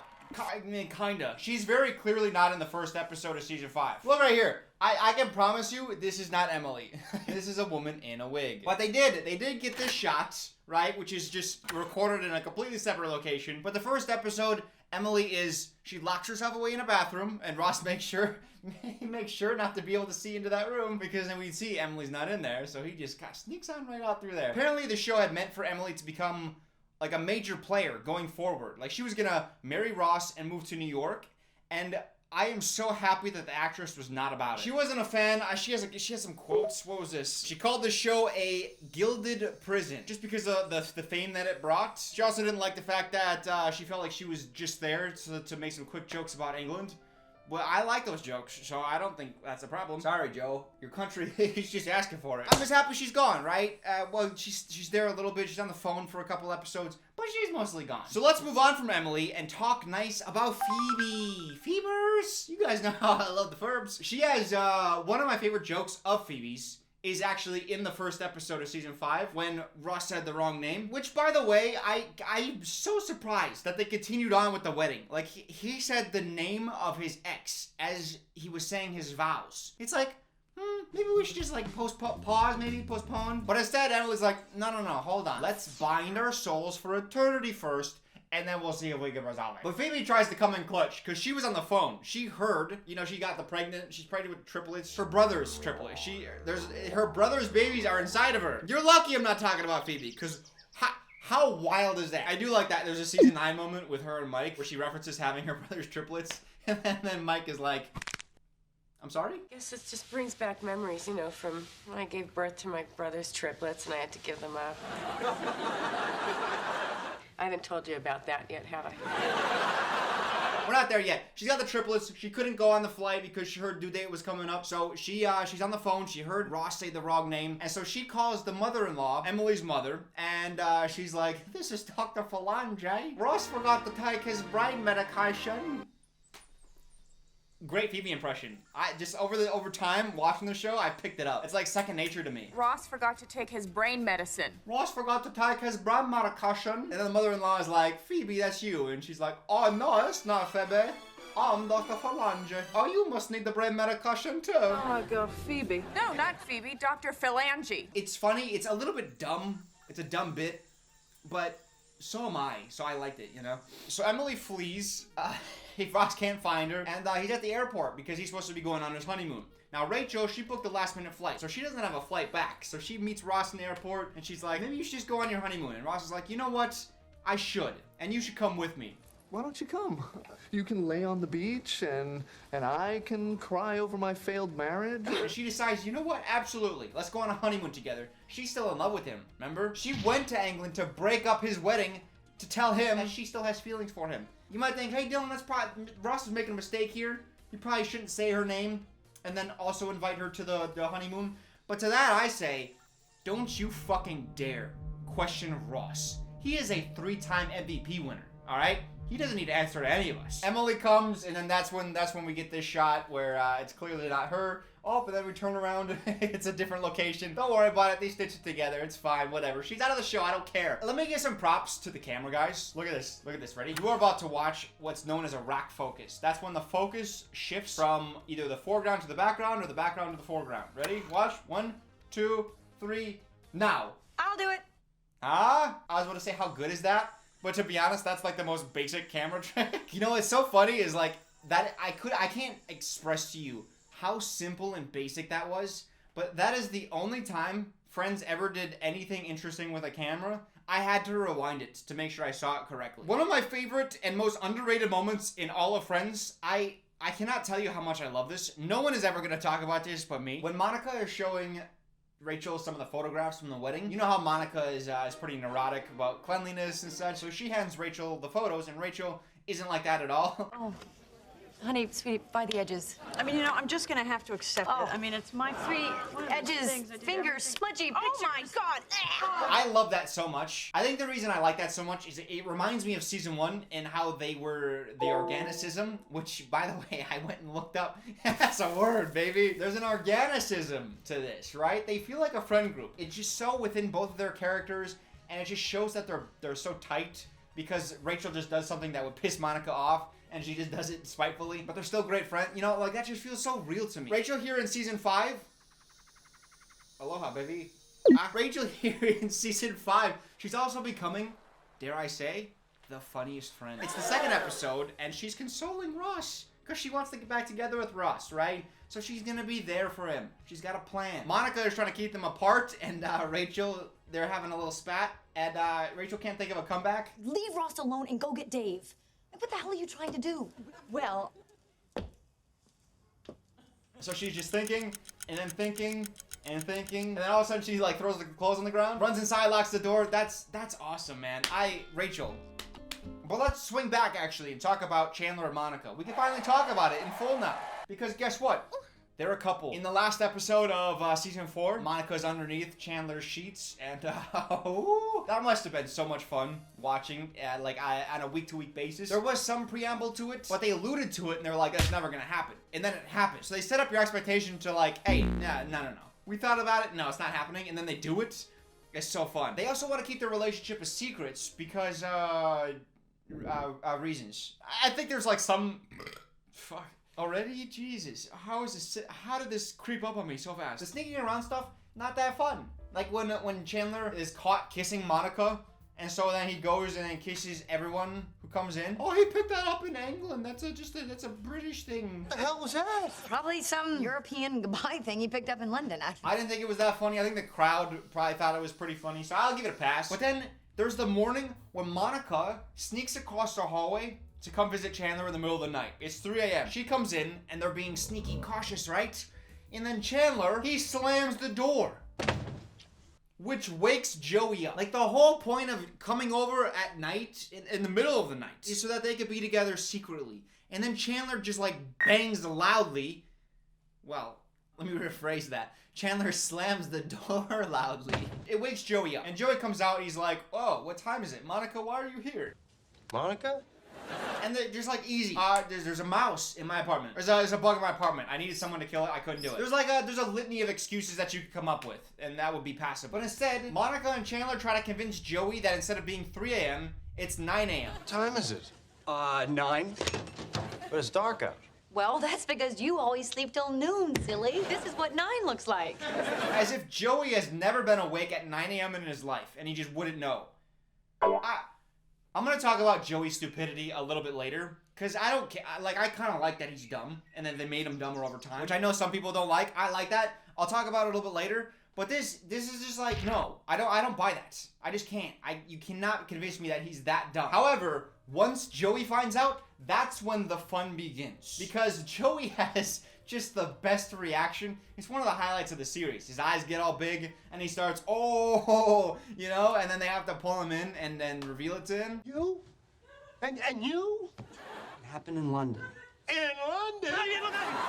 And then slowly over the next couple episodes, the other friends are gonna find out, just one at a time, and Joey has to keep it a secret. He doesn't know who he has to keep it a secret from. They're trying to pull information out of Joey. Joey's trying to pull information out of them. He doesn't know who knows what. He doesn't want to hold the secret anymore. I am tired of being the guy who knows all the secrets and can't tell anyone. What? Also, in order to maintain Chandler and Monica's secret, he has to take certain bullets. A video camera? Oh my God! I can't believe you thought that you're gonna videotape us having sex on the first date! I make low-budget adult films. There's just a lot of good moments, and then everyone finding out, that's just, those couple episodes are very fun. You know! You know! You wanna know what's not fun? Segue. Ross and Rachel. They continue to piss me off. Rachel went to England to break up Ross's wedding. My mind just flashed to the first episode when Rachel is talking to Monica, and Rachel's like, hey, I can go after Ross now, right? Like, he said my name, and it looks like they're probably gonna get annulled or divorced or something, right? It's okay, right? And then Monica's like, hey, if you don't understand that it's wrong, I can't help you. And then Rachel does this, she says this. He's married. If you don't realize that, I can't help you. Okay, you're right. You can't help me. Just exquisite line delivery. That's so funny. But she's hard pursuing Ross in the next couple of episodes. I'm still in love with you, Ross. And then finally, the divorce is finalized. And Ross and Emily no longer together. She's out of the show. You think, okay, Rachel is hard pursuing Ross, and Ross said her name. You probably segue back into that relationship, right? Nope. As soon as Ross gets divorced, Rachel's like, oh, you know what? I guess I'm not that interested in Ross right now. You know? He just got divorced. I'm not really into guys who just got divorces. Like, what were you expecting? You were pursuing a guy while he was, like, married and trying to work through his marriage, but as soon as he gets the divorce, you're like, no more. No more for me, please. Like, you just dated a guy whose divorce wasn't even finalized just last season. Oh my God, what is the show doing? I don't know how the rationale of that. In, like, the course of, like, a week, Rachel went from, I'm gonna fly across the world, across the ocean, to tell a guy that I love him and I want to be with him, and that he should give up another woman, not bind his soul for eternity with that woman so he could be with me. And then a week later, she's like, you know what? I'm not that into it anymore. Like, what? I couldn't cheer for Ross and Rachel anymore. Like, that just pissed me off so hard. Episode 8 of season 5 is the Thanksgiving episode, and I want to say it's one of my least favorite episodes of Friends. And I'm gonna be in the minority on this one. I think a lot of people are gonna love this episode because it was like showing Chandler and Monica's origins. But I liked that Chandler and Monica were just kind of like somewhat acquainted through Ross, but they just never really interacted too much, and then they became good friends. But now we're getting all, what is this? What is this? No.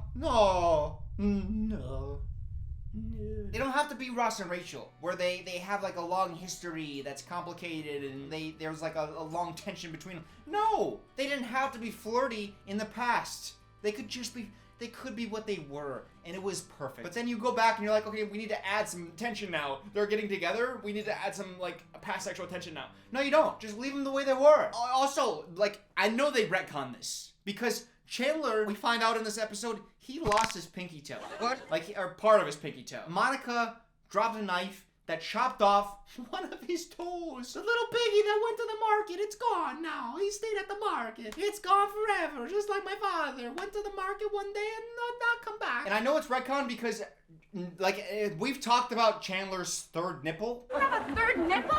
That was the same episode where Chandler struggled with the idea of a girl missing her leg. And then it was revealed that Chandler also has a deformity. Like, he gets over it and he's like, oh, it's pretty shallow to not like somebody because of a deformity. And then she finds out he has a third nipple and she's like, oh no, I'm out. Which, that's where the comedy is. He has to overcome this like prejudice in his head, and then she finds out something about him, and then she falls prey to that prejudice. It's funny. But if we're doing an episode about a girl who has had part of her body excised, 50-50, that's correct. Part of her body has been removed from her, and her leg too. It's her leg. Chandler's missing if he was missing a toe, that would have come up. We would have known about this. And we've known. Chandler has always hated Thanksgivings. And the fact that he lost his toe on a Thanksgiving never came up, that was never revealed. Dog, I can't. I hate this episode so much. I just know that you just thought of all this on the spot, and now you're trying to add it in like it's always been the case. Episode 9. Oh, it's a doozy. 3 plots, 3 bangers. All 3 plots are phenomenal. First is the Joey, Monica, Chandler, and Joey has to cover for Monica and Chandler because they're very sloppy with their hidden romance, and he has to cover for them. We've talked about that a little bit. And then there's Rachel and Phoebe. See, Phoebe's going to a book club, and Rachel wants to join. So on the first day, Rachel doesn't do the assignment. She doesn't do the reading, which is like, why would you go to the book club if you didn't? Whatever, I don't care. It's like, it's a voluntary thing. Like, you don't have to go. Like, if you didn't read it, you shouldn't. Oh my god. So then Phoebe describes some of her thoughts to Rachel, and then Rachel gets called on to give her thoughts, and then she steals Phoebe's thoughts because she doesn't have any other answer. Then the teacher calls on Phoebe. Phoebe's like, oh, I agree with Rachel, and she looks like an idiot, and like she didn't do the assignment. So Phoebe tries to get her revenge, and it's so funny. So the next week, Rachel again didn't read the book. And so Phoebe gives her, like, some fake information that's so out there. Jane Eyre, you'd think she's a woman, but she's not. She's a cyborg. A cyborg? Isn't that like a robot? And then Rachel pipes up. She's like, oh, I have some thoughts. And then it's the stupidest thing. The book was so ahead of its time. If you're talking about feminism, I think you're right. Feminism, yes, but also the robots. I love that. I thought that was so funny. And I kind of wish, like, there was just so much plot going on in the episode. I think that could have been expanded more because there was so much more humor. I think they could have explored with that plot, but even as it was, I thought it was really fun. The final plot is Ross and his sandwich. You ate my sandwich? You threw my sandwich away. That's a famous Friends thing. Ross has a post-Thanksgiving sandwich. See, Monica's a chef. She makes wonderful food, and then with the leftovers, Ross makes a sandwich, and he's looking forward to it, especially this year, because he's coming off a divorce. Someone ate the only good thing going on in my life. His life is a little bit upside down at the moment, and so when someone eats his sandwich at work, he gets pretty upset. My sandwich! My sandwich! It sends him into a rage, and one of the highlights of the season, one of the highlights of the entire show, Ross's sandwich, and all around just a classic episode. Let's talk about fashion for a moment. I am clearly one who can speak on this, being extremely fashionable. I can't even make bad jokes. Like, I'm actually really dressed well. If I went out, I'd be like, who's that guy? He's dressed so well. And then people would be like, why is that guy talking to himself in a mirror? Ross? Leather pants? He pulls them off. Not gonna lie, I considered buying leather pants. I had to remember, it's like when you look at clothes online, like a model is wearing those clothes. You're not gonna look the same as those models do. I'm looking at the beefiest of cakes here. This man is ultimate beefcake material. I'm not gonna look like that. I can't buy the leather pants. But the friends try to tell him, they're like, hey, yeah, you don't look good in the leather pants.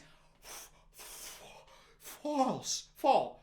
My jaw almost dislocated there. I'm so passionate about how the friends try to bring him down when he made such a bold and courageous choice, and it paid off, and they're trying to act like it didn't. They're all just jealous, I think. That's what I tell myself when people make fun of my wardrobe.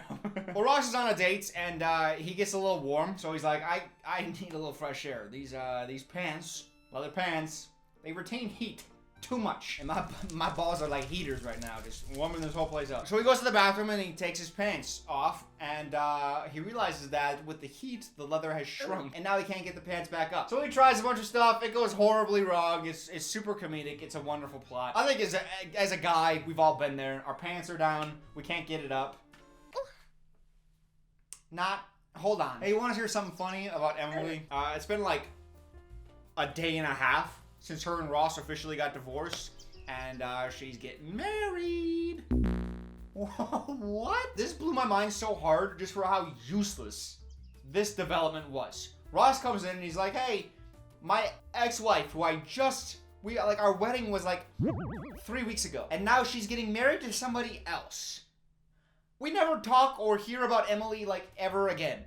So I don't know why you had to like marry her off so quickly. I think my guess is they're trying to be like, oh, we're moving on from the Emily stuff, and we're gonna make sure to like write her out of the show officially, like we can never open that door again. He's like, yeah, Emily, she's getting married to someone else. She's off the table forever. You could have just moved on.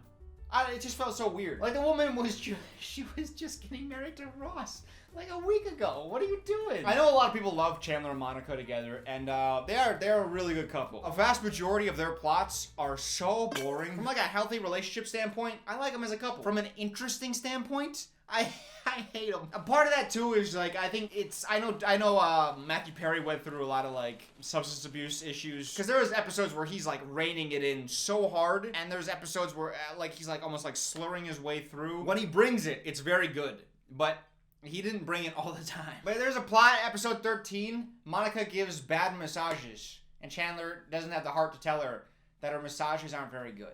That sounds really boring. I can't tell you how much I'm not looking forward to a moment in the future where I have to talk about Chandler and Monica and the maid. You know what? That's a problem for future Dylan. That guy's gonna be way drunker, hopefully. We'll be fine at that point. In fact, let's get there a little bit quicker if we can. More. That's, ooh. And we stir it up. Stir it up nice and good. Rachel gets a new love interest. His name is Danny. Ooh. He's barely into Rachel at first, so we get to do more of that Rachel pursuing thing. Are you guys ever gonna go out again? I don't know. He hasn't called me since that one time we went out. Wow, thirsty, huh? Actually, I'm having a party at my place on Saturday. Oh, fun. Great. Yeah, really looking forward to it. Okay, see ya. Eventually, one episode, all of a sudden, he's super into Rachel, but he's also super into his sister. I'm starting to feel like a little bit how much the writer room was just like, hey, let's just throw this plot at the wall and see if it works, and if not, we'll just abandon it and never talk about it again. Leave it to friends though to bounce back the very next episode. This is the episode where everyone finds out. The episode begins with Phoebe, Rachel. They're at the new apartment of Ross. Rachel already knows. Phoebe sees Chandler and Monica just doing it in front of the window, which is like pretty bold. They're like exhibitionists. Like just how many times they're caught doing it by the window without the curtains closed. Are there even curtains? I don't think the curtains have ever been closed on that window. It's incredibly hijinksy how it all plays out, where they're like, oh, Ross, let's celebrate this cool apartment. And then Ross, he does this. Just elevates a great comedic bit. I gotta knock Ross again, though, because when Ross finds out... Get off my sister! He He like rushes over and he does this with the door trying to get in. That's funny. But then he chases Chandler around the table. One thing I'll say that the show did poorly is physical comedy. I don't think they ever really did that well. Maybe a joke here and there. Hey, Tribbiani, give me that coffee, now. They could have leaned into it very simply in a lot of different situations, and they never did. And you don't want characters like falling around and bumbling around all the time, because then it becomes a little bit cartoonish. But here and there, it adds humor in a very simple and pretty common way. But he just chases Chandler around the table once, and then, I don't know, like, knock a chair over. There's something there that could have been explored, and it was so, it wasn't good. And I'm gonna give another controversial opinion. Oh, that's strong. Ooh. I'm gonna give another controversial opinion. The pivot scene? Pivot! Not that funny. Pivot! I don't even think I smiled. It wasn't funny at all. Pivot! Pivot! Pivot! I think maybe it was funny, like, when it first aired, because then everyone the next day coming through the door, they're like, hey, I gotta pivot through the door, and then they all laugh because they all watched the episode. But Ross hitting on the pizza delivery driver, now that is comedy. So just for context, the pizza delivery driver, she brings a pizza to Chandler, and they're talking about her haircut. She's like, oh, it makes me look like an 8-year-old boy. So next time she brings a pizza, Ross is gonna prove his flirting skills. So he opens the door, and he says this. By the way, if it makes you feel any better, I happen to like 8-year-old boys.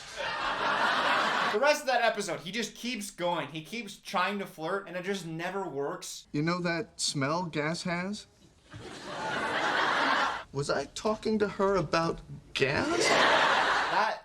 That's actually a good plot. The last 2 episodes of the season, just like in season 3, where they went to the beach house, in season 4, they had the wedding venue, and now in season 5, just for like the last 2 episodes, they decided to like spring their extra budget on a new set, and the gang is all going to Vegas. I love it because it gets us out of the coffee house, it gets us out of the 2 apartments, or I guess the 3 apartments with Ross's as well. I like seeing extra new sets. It gives, I don't know, just refreshes the show a bit. It is almost ruined by the dumbest Chandler and Monica fight. So Monica met up with Mustache, and Chandler doesn't like that. Which you can see both sides, it sets up for a good argument.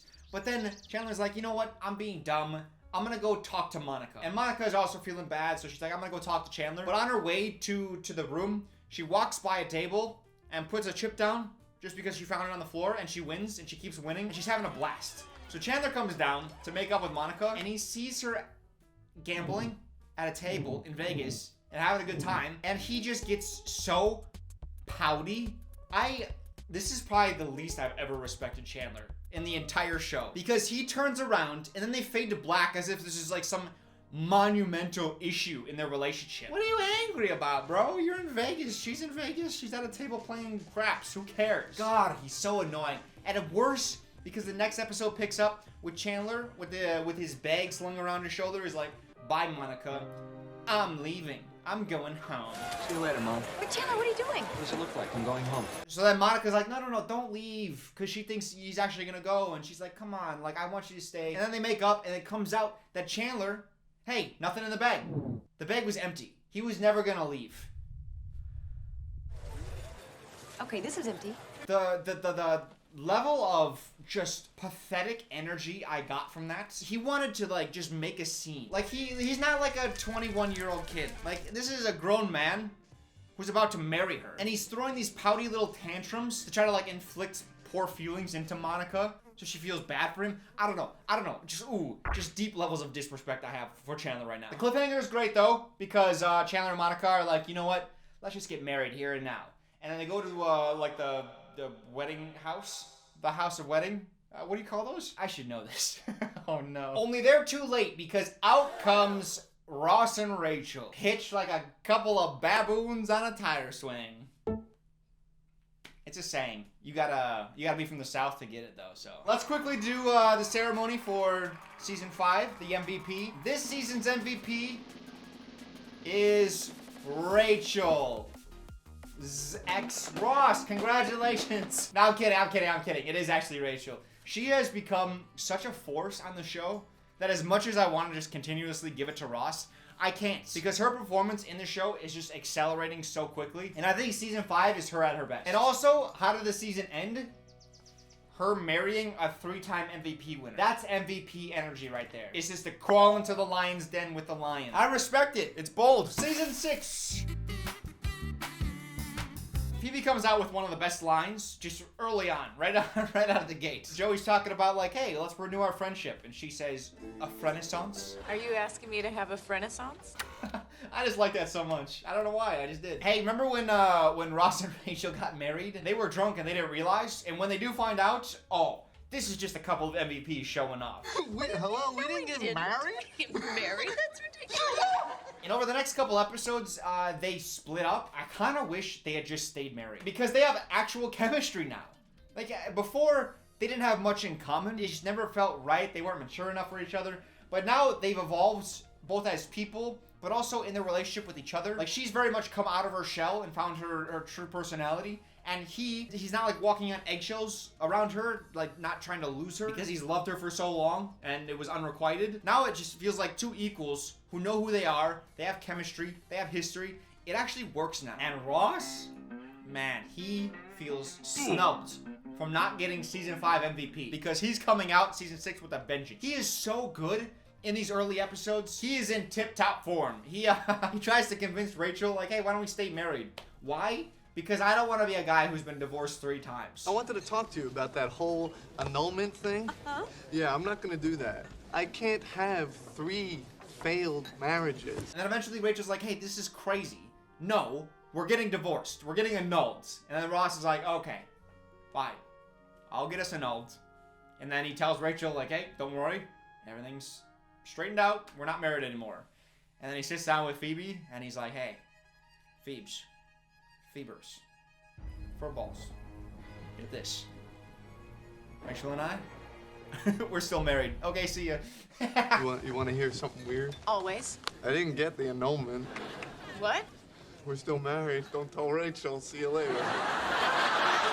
The shrimp is so good. It's so funny. He's, listen, psychotic, just unhinged.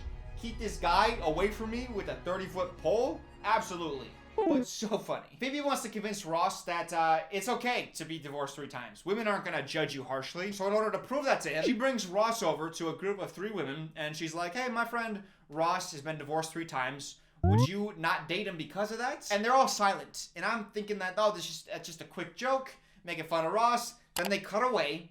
And then when they cut back, those 3 women are sitting on a couch having a conversation with Phoebe and Ross. There's a very obvious formula for how shows introduce characters, how they use extras. This was incredibly abnormal. I thought these were 3 extras, but no, they start talking and they start like giving their opinions on Ross's relationship. And it's actually like stuff that the characters are interacting with. It's not all just for jokes. Okay, so what do you think, ladies? Who wouldn't be interested? Well, the divorces don't bother me. I'd date him. Okay, what about you? Wouldn't you want to date? I don't care about the divorces either, but I wouldn't date him. It's just that he's obviously still in love with this Rachel girl. But again, it goes back to the organicism. It's like, oh, they just met 3 people and they're just having a conversation with them in the coffee house. That's normal. I actually really like that. The show Friends does not do this. No other shows do. At first they're just non-speaking roles and then cut to another scene, cut back, and then those non-speaking roles are now speaking roles. It's such an under-the-radar thing that I don't think anyone would ever focus on, but it was interesting to me at least. This is actually a much bigger issue that I have with shows in general, is they feel very insular. Like they exist in a bubble, you know? And as much as I like bubbles, blowing them specifically, also my favorite Powerpuff Girl, but viewers can feel that. It feels like a very isolated worlds, and the characters aren't existing in reality. And it feels very much like a television show. Scenes like this where characters are interacting with kind of like quote-unquote normal people or people that aren't going to be around often. I don't know, it makes it feel more real. I enjoyed it. I enjoyed it a good deal. I did write at this point that I think I enjoyed it so much because I was kind of formulaed out. I'd seen what Friends does on an episode-to-episode basis. And watching so many episodes in succession, I understood exactly how every episode was gonna operate. And I think it takes certain moments to kind of help refresh. Episode 3 picks right back on up with the hijinks. See, Ross, realizing now he's still in love with Rachel, he's like, you know what, Rachel? Chandler's gonna move in with Monica and they want you out. How about you just come live with me? And she's like, oh, hell yeah. Except, Chandler and Monica, they're having a fight. And they're not gonna move in together anymore. I was just at Monica's and she and Chandler had a big fight and they're not moving in. What? Over a stupid room? but I'm also really psyched because now I don't have to move in here. But Ross, he takes this to heart. He marches on over to Chandler and Monica's, and he's like, hey, come on, what is this about you two not moving in together? Huh? Let's solve this. I can't just stand by and watch two people I care about be hurt by something that is so silly. Plays out very well. Kudos to the show, because that was great. Good. A verbal contract is binding in the state of New York. Episode 9. Ross and Monica. Great energy together. Again, I wanted more of Chandler and Rachel, and I wanted more of Ross and Monica, because their pairing is so funny. There's so much untapped humor, I felt like, in that relationship. You are such a tattletale! Also, Joey pushing on his hernia. So his health insurance runs out with the Actors Guild, and until he gets an acting job, he's not gonna have health insurance. So he's trying to go to auditions while pushing on his hernia to relieve the pain. And it is some dark humor. Oh, hey, Timmy. I've got a surprise for you. Also, Ross he's teaching a class at university. He's now a teacher. And he tries to make a good impression on the kids, and he's nervous. So all of a sudden, an accent comes tumbling out of his mouth, and he's like, oh, great. Now they're gonna think I have an accent, but I don't. It just kind of came out of me. Come again? What's this nonsense? So his whole plot, that episode, is about him having the accent and then trying to, like, phase it out, and then he finally has to just come clean. I was just trying to make a good first impression. What you guys think of me is really important, so if you just give me another chance to make a good impression. And then in comes Rachel, roaring. Ross, are you crazy? I'm still your wife. Because she just found out that her and Ross are still married. So she, just in front of the class, that just found out something really embarrassing about Ross, and he's like, hey, can I just get a pass? I'm mulligan for this one time. And then Rachel comes in immediately after. Oh, that's so funny. Well, Rachel! Episode 8 is the teeth whitening plot. In preparation for a date, Ross gets his teeth whitened because he wanted to look good. And it turns out it's too white. What do you think? I think I shouldn't look directly at them. Come on, are they really that bad? No, you'll be fine. Hillary's blind, right? She will be after tonight. Hey, Rach, do you notice anything? Yeah, your teeth? Yes, I saw them from outside. So he has to hide his teeth from her using various props and hand motions. It's so good. And eventually she turns off the lights and his teeth are like luminescent. Hey guys, do you remember Emily? Remember her? If you thought she was bad, wait till you meet Janine. I think she's my least favorite character out of every character ever. Because not only is she not interesting in the slightest, but she also hates the rest of the friend group. Besides Joey. And she hates Chandler and Monica specifically. And there's an episode about how Chandler and Monica are excited to finally have another couple to go out with. I'm so glad that you guys got together. Chandler and I are always looking for a couple to go out with. And then Janine is like, no, I hate them. They're so annoying. I can't handle 2 nights in a row with him. He's blah. She's very loud for such a small person. And apparently, listen, I wrote down in my notes when I was first watching the show that she insulted Ross. Now, I couldn't find it when I was looking through. I went to try to find her insulting Ross. I couldn't find it. But if she did, then that bitch deserves hell. I don't know what to tell you. Some sins are unforgivable. Let's focus on something more positive. How about a quality line delivery from our 3-time MVP, Ross? Ross, where did you get this? I got it at Pottery Barn, okay? Good stuff. Ross, Rachel, and Phoebe, also a great underrated trio. They don't get too many plots where it's those 3, but they are wonderful together. Unagi, that is so funny. We'll talk about that a little bit later because we're on episode 11 now, and we're talking about Phoebe's hate of Pottery Barn. See, Rachel and Phoebe are living together right now, and Rachel likes Pottery Barn, and Phoebe hates Pottery Barn. So when Rachel buys some new furniture, Phoebe asks where Rachel got it from, and she has to lie. Where did you get it? Guess. A flea market? Oh, I knew you would get it on the first guess. Just like creates a bunch of chaos and it's super funny. And then Ross is roped into it and it's just, yeah, great episode 11. But you want to know who won't be winning MVP for season 6? Joey. Why? The New Year's party. He has a golden opportunity for some, just like an easy humor. Physical humor. Because he starts getting danced on by a girl and he does nothing with that joke. He like backs up and like looks around worriedly a little bit. But he could have played into that so hard, so easily. It would have been so funny too. Although I must say, this is more on Rachel. When Rachel's sister comes and Rachel has to back down Joey aggressively. How you doing? Don't! Funny. Good stuff. Even right before that, where the sister knocks on the door, but all 6 friends are in the room together. And they're just like, wait, we're all here. And then Phoebe starts like counting who is all the 6 of them are here. Yeah, who else could it be?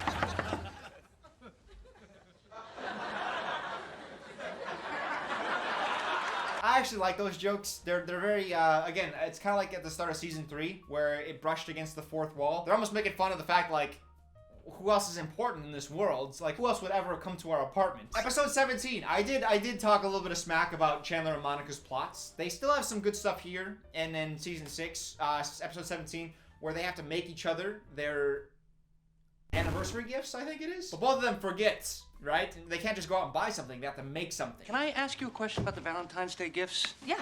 Do we have to make the entire thing? Yes. Why, did you forget to make yours? Chandler, though, he manages to find a mixtape. A mixtape! A mixtape! In his closet. He doesn't know what the mixtape's from, and he gives it to her. And she thinks, oh, how thoughtful.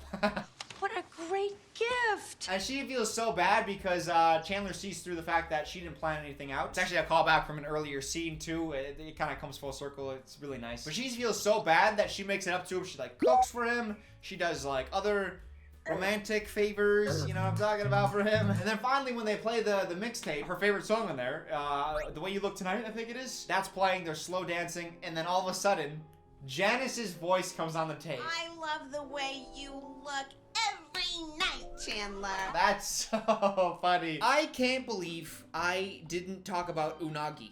I scripted a whole thing talking about unagi. I must have been drinking and then I just like skipped over that part. It's one of my favorite plots in all of Friends and I just didn't talk about it. So unagi is a concept that Ross tries to teach Phoebe and Rachel. Always be aware of the dangers around you, and Rachel and Phoebe, they don't take Ross that serious. So he's going to prove the concept of unagi by scaring them. So he hides behind the corner, jumps out at them, scares them, and then they learn unagi. But they want to get their revenge because they were scared by Ross, so they sneak into his apartment and then jump out at him, scaring him. Danger! Not very unagi of you, Ross. So Ross wants to get his revenge on their revenge, so he sneaks into their apartment. But the problem is, he tries to hide behind a chair. I didn't talk about this much, but Ross is a beefcake. And it's hard to hide a big, masculine, beefy, cakey frame behind a chair. So they spot him and then they smash cut to them pinning Ross on the floor, which goes back to some of the points I was talking about with physical comedy. I think there's humor in watching them actually subdue Ross, but for some reason they're just like, no, we don't have the budget to actually like do just 2 moves of choreography. But nevertheless, Ross, he still needs his revenge. So, this is one of my favorite bits in all of Friends. He goes to a self-defense instructor. This is a man who teaches self-defense to women to ward off male attackers. And then Ross comes into his studio one day after a class and he's like, hey, can you teach me the best way to attack women? Like, could you give me some tips? Because there's these 2 women that I really want to attack. One of my favorite exchanges in the entire show, unagi. Also, season 6 has one of my favorite B plots ever, and that is Joey's fridge break. And when Joey throws Ross into the fridge, at first I thought, that's physical humor. Finally, we're getting some of that. What the hell are you doing? What the hell am I doing? You just broke my fridge. That was one of the highlights of the entire show. I went back and I think I rewound that scene probably like 5 times. It was so good. How do you know it's even broken? You think I don't know what breaks my fridge? Episode 20 though, huh? A half recap episode. Super fun. What are you doing? I hate recap episodes. I just like burning desire hate. It's like if I wanted to go watch that episode, I would just go watch that episode. I don't need to see the flashback to it. Like, I know what happened. I watched it like 2 days ago. All right, it's time to do it. It's time to do it. My favorite moment in all of Friends, across the entirety of the show, here is my #1 favorite moment. It's the Bruce Willis episodes. I'm gonna talk a little bit more about this after. My 2 favorite episodes. I don't know if that's official, but right now I'd say probably my 2 favorite episodes in the entire series. See, Ross, he's dating this girl. Girl. We'll call her girl. I think that's her name. See, she's one of his students. It's college age, so it's fine. It's not illegal. It's just a taboo. You know, you shouldn't be doing it. But you see, girl here, she has a father, like most girls do. And this father is Bruce Willis. And he does not like Ross. I don't know why. Ross is a 3-time MVP winner. I don't know what possible justification Bruce Willis has. While he does not like Ross, he does like Rachel. So Rachel decides, I have a plan. I'm gonna talk so highly of you, Ross, to this guy that he's gonna finally think highly of you. And then they go on a little double date, a little father-daughter double date. And things are going well for the most part, except when, here we go. When Rachel steps away to go to the bathroom, Bruce Willis is like, hey, listen, I know I've been giving you a hard time. It's because I don't like you. But I don't think you're a terrible person, right? So, a little bit of an olive branch. You're not all bad. I'm sorry I was so harsh before. This whole scene, by the way, my #1 favorite moment, it's this whole scene. As soon as Rachel steps away, Ross sticks his foot in his mouth because he starts talking about Bruce Willis's wife, who is dead. Carol and I are on excellent terms, as I'm sure you are with your wife. Oh, I'm sorry. It's unbelievable. And then Rachel comes back to the table and she overhears them talking about Ross having a failed marriage. And she just assumes that they're talking about her and his failed marriage. I just didn't realize you were married. We were, but that was just a big drunken mistake. But they were talking about his first wife. You two were married? Oh, whoops, I'm sorry, you were talking about Emily. Okay. Because they were talking about the first wife, and then Rachel thought they were talking about her, the third wife, but then she brings out the second wife, which Bruce Willis didn't know about any of this. That's my favorite scene in all of Friends, and it doesn't stop there because the next episode is the cabin episode. So, hey, listen, I love getting a new set. Ross and girl decided to go on a cabin vacation, a little getaway, but, you know, Bruce Willis, at the beginning of the episode, he's like, hey, I don't want you to date my daughter anymore, and if you do, I'm gonna get you fired. Oh, a man with a plan. So stop dating her or lose your job. But Ross, the beefcake, the rebel spirit that he is, decides to do the manly thing. And that is sneak around behind the father's back. Except, uh-oh, what happened? Bruce Willis happens to show up with Rachel on a little special vacation getaway on the same day as Ross and girl. Hey, everybody see this?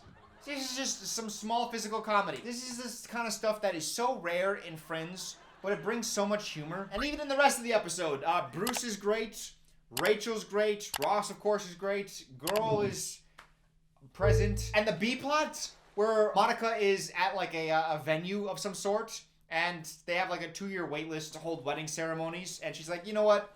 Let me just throw our names down. In fact, it was the other girls that convinced her to do so. Monica, you should totally put your name down for this place. And then Chandler, who's home alone, he's sitting there, he's screening for calls. The venue calls and they're like, hey, we had a cancellation. Do you want to take the date? And of course he freaks out because he's a commitment phobe. It is available. This is Chandler Bing. This is Chandler Bing. Yes, the groom. No, not the groom. Turns out he's not actually freaked out. He actually wants to marry her. We'll talk about that in a sec. To wrap season 6, let me play a Joey clip. And a little funny moment here. No, I don't know Chandler. Like, something's changed. Maybe you changed. I didn't change. Maybe that's the problem. One of the most underrated Joey scenes, I would argue, because he's just talking and just kind of throwing stuff at the wall and hoping something's good. I relate to that quite a lot. Good job, Joey. For context, Chandler intends to propose to Monica, but he wants it to be a surprise. So he starts laying the foundation by telling Monica, I never want to get married. I think the whole concept of marriage is unnatural. And then Mustache, all of a sudden, he re-enters the picture. And he's like, hey, Monica, I don't know, just throwing it out there. You want to get married? Remember those kids I didn't want? You know what? I'll have some kids. Let's have some kids. Let's have a couple kids. Let's have a brood. I want to spend my life with you. I want to marry you. I want to have kids with you.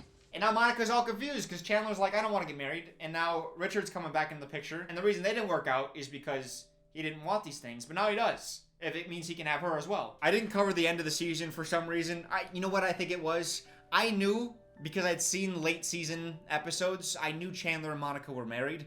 So I don't think it registered as much as it maybe should have. But I think it's probably like a fan favorite moment. It's very nice. It's very sweet because Chandler thinks he's made Monica run away. She's gone. She had a bag and she left. What are you talking about? She was all crying. She said you guys want different things. Can't believe I ruined this. He thinks he's scared her away into Richard's arms with his dumb strategy of convincing her he doesn't want to get married when he actually does. And then Joey comes in clutch too because he helps Monica by convincing Chandler that she left. And then Chandler opens the door and it's candlelit and Monica proposes to him. It's so nice. MVP of season 6. Are you ready? Oh, we have a first-time MVP winner. The MVP of season 6 is... The MVP of season 6 is... Ross. Congratulations! First time MVP winner, like I said. This is the first time he has won the MVP award for season 6. He's won other MVP awards for other seasons, but this will be the first time he won the award for season 6. So, also, little puppy paw. So cute. Stencil set came in handy. Opening episode, Joey's trying to audition for a 19-year-old part. So let's see him trying to look like a 19-year-old and use 19-year-old vernacular. Let's listen in. Sup? So you play a little PlayStation, huh? That's whack. Sup with the whack PlayStation sup. Hey. Joe. Sup with the whack PlayStation sup. So funny, so funny. Every senior citizen who's watching this episode is probably laughing their buttocks off. I'm happy they like it, because everybody else hates it, because this is horrible. Throughout the entirety of the first 6 seasons, there have been bad episodes, bad plots, but the show has consistently rebounded. Within the episode or within 2 episodes, there was always a banger right around the corner. This episode here, season 7, episode 1, is what we call a precursor. This episode is a harbinger for what is to come in season 7. I'm about 25% sure I used the word precursor and harbinger correctly. Oh hey, look, there's 2 MVPs out in the hallway. One of them a 4-time MVP. I'm sure that they're gonna have a very interesting conversation. Oh wait, it's one of their worst conversations ever? Yeah, I really liked your hands. My hand? Yeah. Well, good news. At least episode 2 is great. Oh, wait, no, it sucks just as much. Okay, great start to a new season. See, Joey finds a dirty book of Rachel's, and he decides to tease her about it. And then she's had enough. Finally, she's like, you know what, Joey? So what? I have this book. Hey, you know what? I don't care. I'm not ashamed of my book. So you know what, Joey? If you're gonna tease me about my dirty book, how about you just take me right now? Yes, Joseph, I want you here and right now. All right, you know what? That's it. You want to do it? Let's do it. Huh? And Joey, who's literally Mr. Sex and Sandwiches. I call Joey Mr. Sandwiches. There's not like many jokes about sandwiches with Joey. It's just more food in general. He's Mr. Food. But I called him Mr. Sandwiches because I remember that one plot where they hear a car backfiring while they're on a ride-along with Phoebe's cop boyfriend. And then Joey leaps over Ross because, you know, there's a gunshot. So he leaps. And Ross is touched because he thinks Joey is, like, trying to protect him from a gunshot. But in reality, Joey was actually reaching for his sandwich to save his sandwich from a gunshot. That is so funny. And Friends has so many of those, like, memorable plots. Just so stupid, but so good. Anyways, back to the point I was making. He's like, oh no, a woman wants to smoosh with me, and she's being forward about it. I don't know what to do. I get so nervous around women. I think the worst part about this is even the show itself feels like it knows it's awkward, and it's not a good bit. It's like the button. It's the button to the episode. So she hits on Joey. Joey, like, runs away, but right after he does, he's like, I'm scared. I want out of here. There's like an extra second before the closing sound of the credits kicks in. Just listen to this. Listen to this. But I would keep that helmet on because you're in for a rough ride. I don't want to. I'm scared. Did that not feel awkward to you? Maybe I'm just like hypersensitive to these sorts of things. At least episode 3 is all right. Oh wait, no, this one sucks too. What is going on with the show at this point? What is happening? Are they just tired of making good seasons? They're just like, let's just do a bad one. You know, let's just see what happens. Because you know when Ross starts making bad jokes, that's when you know the show is not on a good path. Case in point, episode 3 here. Which one was that? The ones we had right after you almost threw up. Oh, yeah, batch 17 was good. I did not like batch 16. I'm okay. It's batch 16. 16 people, get out of the way! What have you done to my MVP? Next episode. Do you think that your favorite animal says very much about you? What, you mean behind my back? Holy shit. This just getting worse and worse. They even try one of those, hey, we're friends. Like that opening to season 3 where they brush against the fourth wall. They try one of those moments in season 7 here, and even that falls flat. So some guy just tries to come over and sit in one of the open seats next to Chandler, and Chandler like shoos him away. No. But it's not funny. It just kind of feels mean-spirited, and it's not like, it didn't feel like those earlier scenes where it was brushing against the fourth wall. It just felt like very like exclusive, like, alright, you're not allowed here. I just got bad vibes from that. Maybe it's because the rest of the season was throwing me off, but I hated this. And then Phoebe and Monica come in, and they're like whispering, and it's just like awkward silence.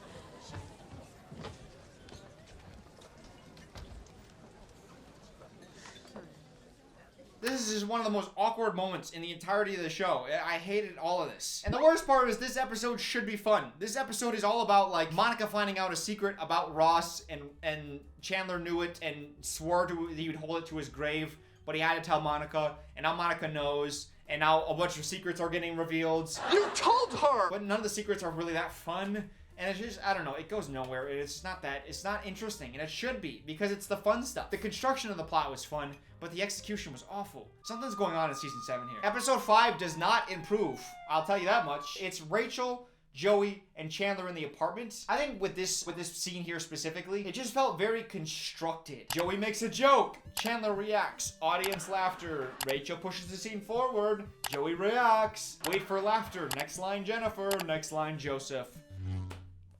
I should know his real name. I called her by her real name and not him. I don't know this dude. What's his name? Tribbiani. No, that's his last name of a character. LeBlanc. Matt LeBlanc. Okay. Ooh, took me a minute. I skipped through. I'm gonna be honest. HBO Max, they have a skip intro button. Hit that every single time. I'm not gonna skip through the intro with any show. I skip every intro of every show ever. But yeah, it just felt so formulaic. Rachel line, wait for audience laughter to subside. Joey line, wait for audience laughter to subside. Chandler line, wait for audience laughter. And I won't lie, like at this point, I took like a month-long break from watching the show. Season 7 was just like it made me sad because like a little bit of me felt like I was wasting my time. The episodes just felt like they were doing nothing, and the jokes weren't fun to me at all. Even the good plots. There's a plot where Ross and Phoebe date a divorced couple. So Phoebe dates the man who's divorcing the wife, and Ross dates the woman who's divorcing the husband. And it's pretty obvious where the humor's gonna come from. Ross is gonna take on her arguments, and Phoebe's gonna take on his arguments, and they're gonna argue amongst themselves, kind of like by proxy of their relationship. You think he's emotionally unavailable? I think he can be. Well, maybe he wouldn't be if she didn't bring the office home with her every night. I knew you were gonna throw that in my face. As the episode was beginning, I saw the end of the plot, where the couple was gonna get back together, leaving Phoebe and Ross high and dry. And the reason I knew that is because so many of the relationships of these characters, their romantic partners, they are like here for one episode and then they're gone. And the fact that Phoebe and Ross are gonna pick up a relationship in the same episode, unlikely. So these probably were gonna be one and done. So I just like the formula of that. I could see through it already, and I saw the end of the episode, and I was exactly right. They get back together, leave Ross and Phoebe high and dry. It's not that good. We're so sorry. We don't need you, all right? In fact, hey, I'm over it already. You know what? I don't even give a tiny rat's ass. And even in episode 6, which has a good plot, I will talk about that in a second. But episode 6 starts with the guys watching Die Hard and talking about how good Die Hard is of a movie and how they love the main character. Who is the main character of Die Hard played by? Bruce Willis, who was just on the show a couple episodes ago. It feels weird to talk about a movie that one of the actors who was in your show, and he's also in the movie you're talking about. And I would give the show a little bit more of a pass if they didn't have the Jean-Claude Van Damme from season 2? Like, Jean-Claude Van Damme is an action movie star who plays Jean-Claude Van Damme. He plays himself, the action movie star, in the episode. Oh my god, What? Jean-Claude Van Damme. Did you see Time Cop? And then you got Joey, who's going to set. So, like, we're being immersed in, like, the movie world. But then you're talking about a movie with an actor. I don't know. That bothers me more than it probably should. It's like, oh, Bruce Willis in this movie's so good. And then Bruce Willis is in your show, and you're just like, oh, hello, Brian. That's not Brian, that's fucking Bruce Willis. What are you talking about? But regardless, that plot of them watching Die Hard movies ends with Ross and Joey napping together, which is a phenomenal plot. They wake up and they both found the nap wonderful. At first they deny it. And I'll talk to you later. Okay, but not about this. No, never. But then they want to nap together again. And then the episode ends with them napping together, and they wake up and the friend group is there. Great nap. It really was. And then this, right here at the end, I'm just gonna play it. It's so funny. Excuse me. That little excuse me, that sent me so far into the Laughterville. Laughterville? I didn't want to say sent me, because it's just too, like, Gen Z lingo. I had to finish the sentence and convert what I was saying into like an actual adult sentence. And I finished with Laughterville, so maybe I didn't succeed. But episode 7, I talk a lot of smack about season 7, but episode 7 has my favorite Joey plot in the across everything. All right. I'm gonna set my cup down because I'm gonna get serious because I want to talk about Joey for a moment. So Joey sleeps with a girl and he ditches her off to Rachel. He's like, hey Rachel, just, let her know I'm not looking for anything serious. Okay, see you later. I gotta go, I'm late for work. What? You're gonna leave this person with me? And then Joey comes back and the girl's still there. You're still here. Yeah, we ended up spending the day together and had such a great time. Bye. So, system kind of broke down, huh? Break down in the system. Oh, it's my favorite Joey plot. I love this episode so much. Phoebe and Rachel love the girl that Joey brought over, though, right? And Joey just meant this to be like a one-night stand type of thing. But they try to convince him, like, hey, this girl is special. Give her another chance. And he's like, no, thank you. I'm not interested. We want you to marry her. What? She is so amazing. You have no idea. She's so perfect for you, and she likes baseball, and she had 2 beers at lunch. My beers? But then the girls, they concoct a little plan. So Joey comes to the coffee house, and he's gonna go see a movie with Rachel. That was the plan. But then Phoebe brings the girl, the one-night stand, into the coffee house. And then Phoebe and Rachel are like, Oh, no. We forgot that party we have to go to. Oh, no. And Joey, as much of an idiot as he is, he catches on. He understands that they're trying to set him up with this girl. They're like, why don't you go on a date? Why don't you go on to the movies together? And then the way Joey says this... Wait a minute. Why don't you guys do something? Look how that worked out. That is my favorite Joey line delivery in the entire show. And then turn of events. Of course, in order to get the best humor out of it, things have got to evolve and change. Joey ends up really liking her. But she doesn't really like Joey. And then they have to tell Joey, like, hey, she doesn't really like you, which hurts Joey deeply. And I love hurt Joey. She's not looking for a serious relationship. Where are you getting this? Well, she told me. Oh. Because it gives Matt LeBlanc a chance to showcase the character a little bit more. This isn't the first character that I've watched devolve into complete idiocy. Like, I don't dislike that, because one of my favorite TV characters of all time, Eric Matthews from Boy Meets World, he starts out in the early seasons as like this older brother with untapped potential. Eventually he starts landsliding into just like complete buffoon, like he needs supervision almost. Like he's just that stupid. And there's like a similarity between these two characters in some ways for me, because both are mostly played for laughs. And in Friends, even Phoebe, like eventually she gets structure. I'll talk about this more in season 9. But as soon as she starts getting into a relationship with Mike, I think that's when I started really understanding her character. When she starts talking about how she wants like a lot of the normal things because she didn't grow up with normal things. So she wants the engagement, the wedding. She wants like a normal family and a normal house because she never had those things. And that helped me understand her character. It was pretty late at that point, but that's when I started to come around on Phoebe a little bit. I feel like Joey almost gets those moments, and I kind of compare Joey to Eric from Boy Meets World, because there are moments where, Eric's bumbling around, but even he has a moment where he wants to adopt a kid. He feels lost in life. He builds this connection, this bond with this kid who's an orphan, and he wants to adopt the kid. And he decides, you know what, I'm gonna do it. I'm gonna adopt this kid, and we're gonna make it work. And then he finds out the kid got an adoption offer from a very stable, very loving family. And he has to basically decide, like, hey, I need to let this kid go on because he's gonna have a better life with this other family. And it's this very emotional scene where he has to tell the kid, I'm not going to adopt you, even though the kid wants to go with him. Man. I'm never going with anybody except you. I'm not going to adopt you, Tommy. Why not? Because I'm not. I don't like you anymore. I'm sorry to hear that, Tom. And I'm going to California to be with people who care about me.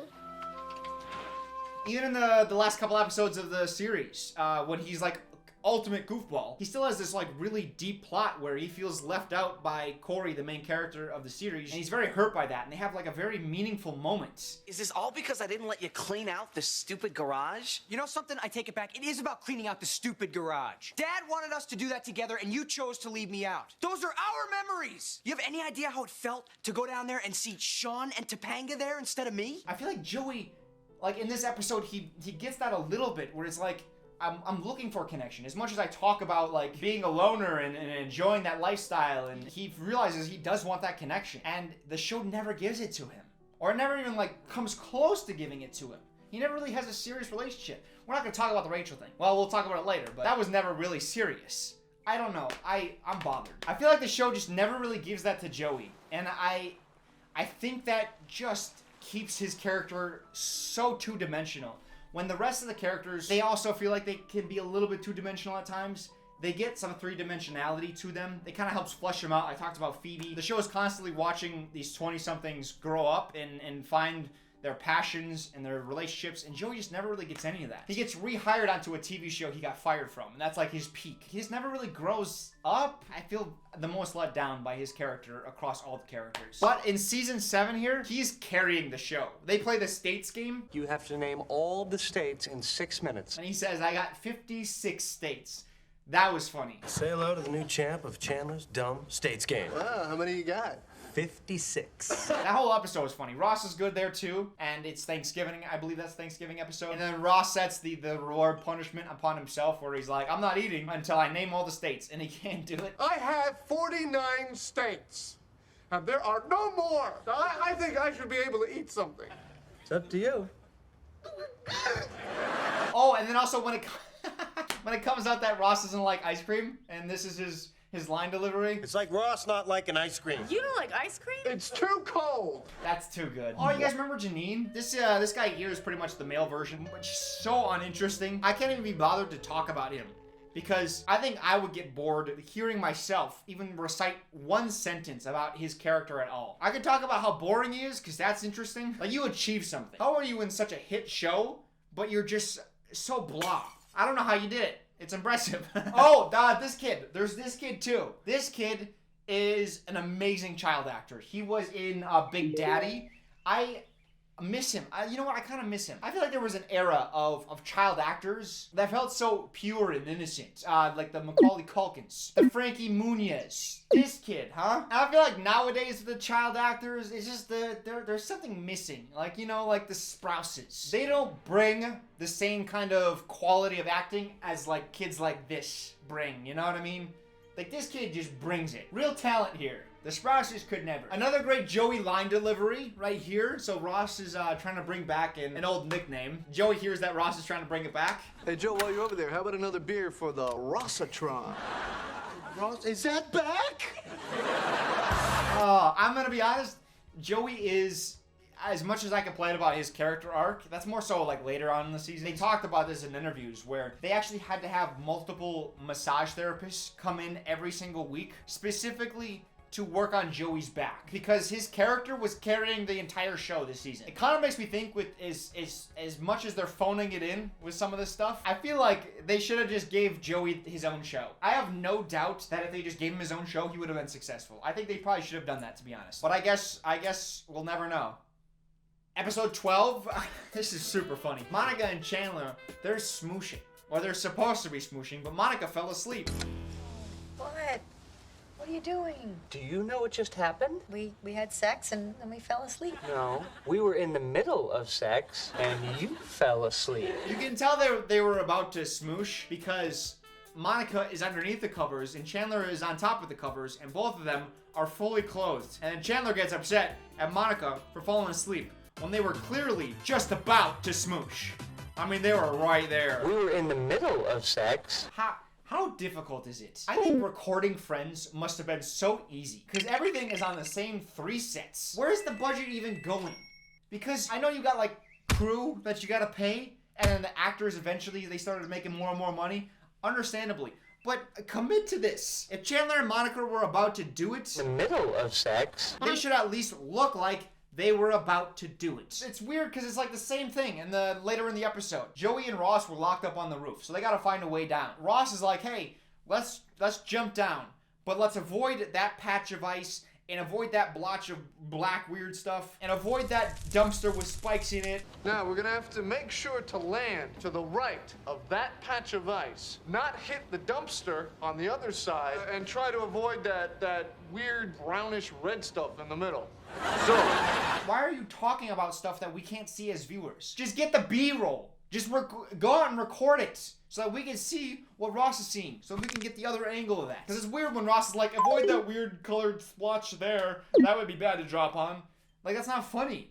It'd be funny if we could see it and we're like, oh yeah, that is weird. You wouldn't want to land on that. But we never get that reverse shot, because then they'd have to go out and actually shoot something. And oh no, going out and creating that would have cost a few extra $100, and we can't afford that. I started to get the impression, and I actually wrote this down in my notes, that the show at this point had gone as far as it should have. Like, the show was always about 20-somethings who are finding themselves, and they're growing in their relationships, they're growing in their careers, and now it's just looking for reasons to stay on. Like, at first, all the actors are hungry to be on a successful show, so they're putting their best foot forward, they're finding their characters, the writers were figuring out the characters, and then moving their plots forward. Like, it was multiple seasons where Rachel's finding herself. First, she has to work like a low-end service job. Then she has to work jobs she doesn't like as an assistant. And then finally she gets to a job she likes. And that's many seasons. And then there's Monica, who was like working in different restaurants. And finally she gets promoted and she gets a job at a good restaurant. Then there's Ross's divorces and relationships. And then Monica and Chandler, their relationship. And the show is about a bunch of mid-20-somethings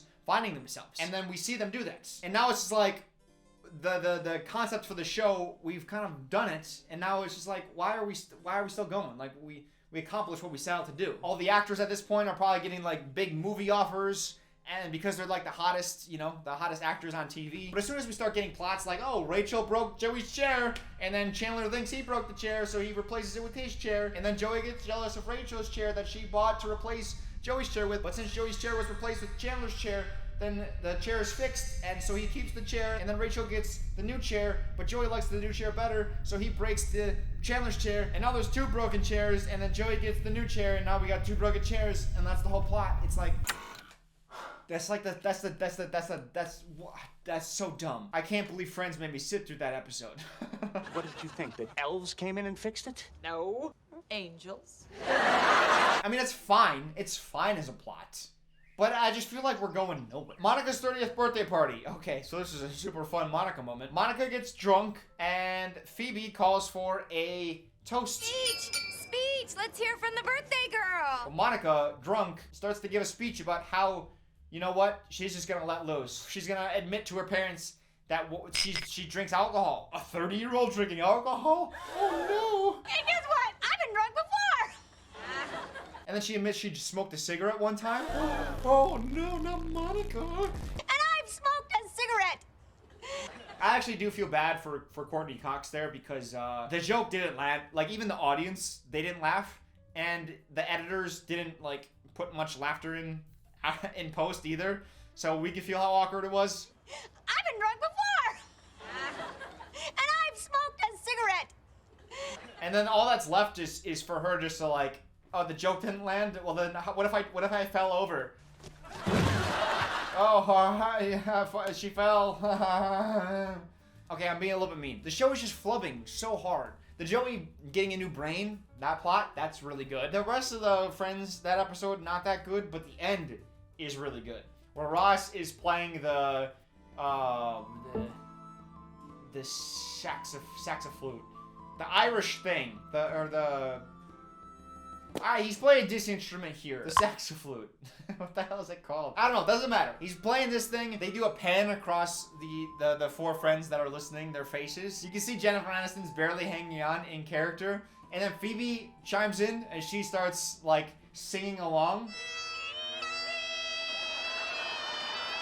That's funny. And then you can see Jennifer Aniston, she's about to break. That's actually really fun on Phoebe's part. And I don't mind this. Like, actors breaking, I don't care. Like, this isn't Game of Thrones, right? Like, our suspension of disbelief is already pretty minimal. This is a comedy. I know I'm watching a show. I don't really care that much, so I enjoy that. It's a bagpipe. I scripted it, too. It's a bagpipe. What did I call it?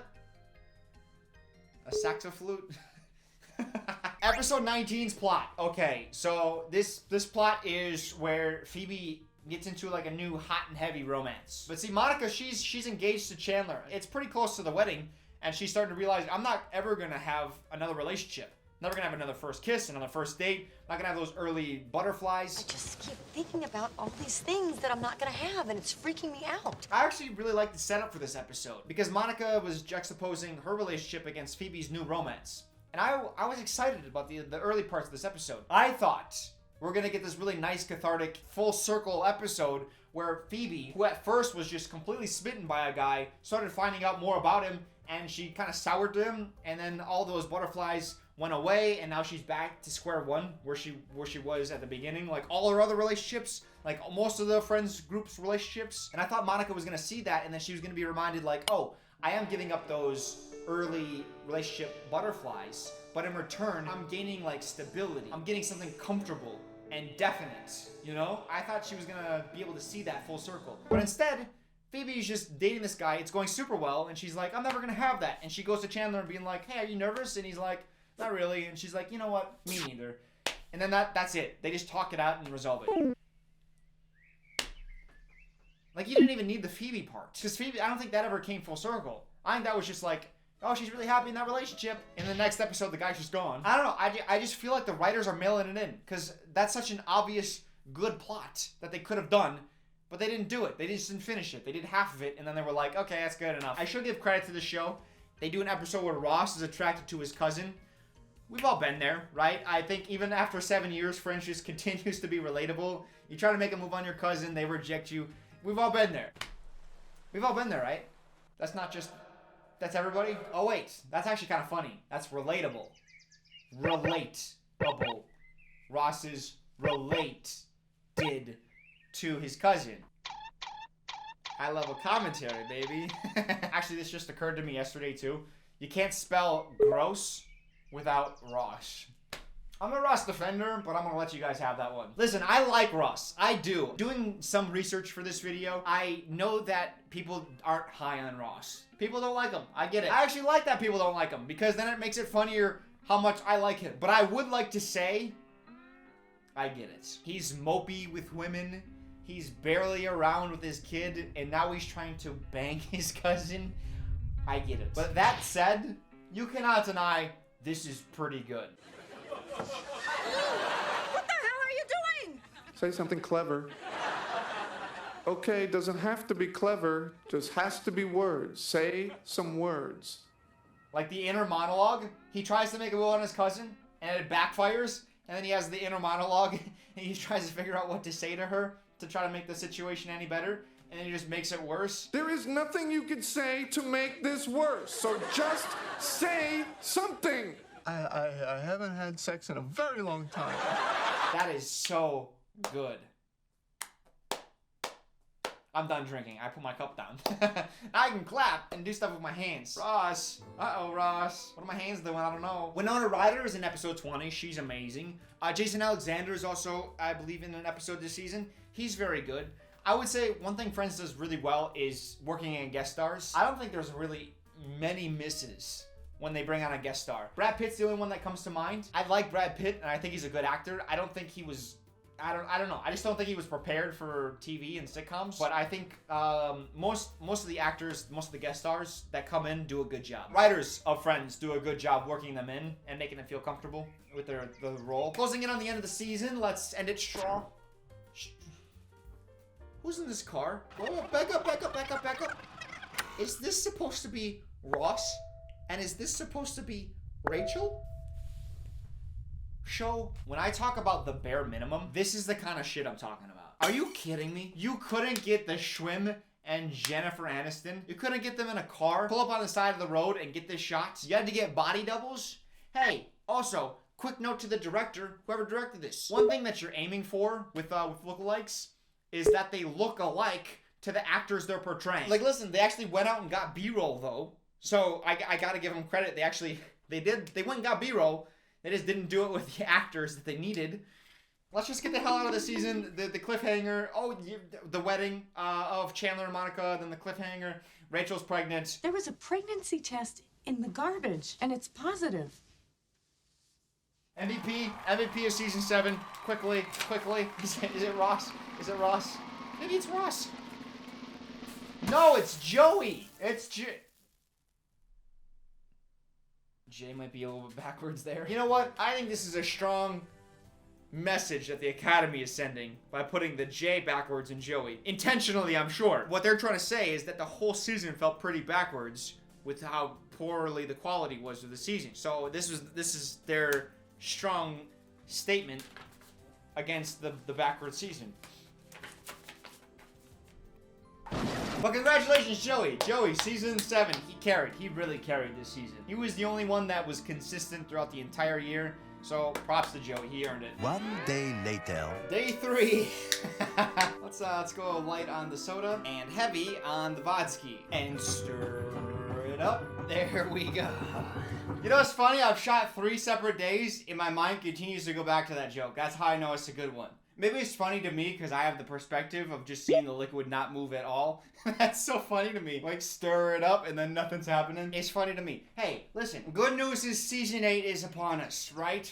And Rostifer, he took his non-MVP season to heart. Just like in season 6. He doesn't win MVP, so he comes back with a vengeance, trying to win it again. Episode 1, a force to be reckoned with. Watch. Hi, I'm Mona from her restaurant. Oh. Hello, Mona from her restaurant. Pretty good stuff, I know.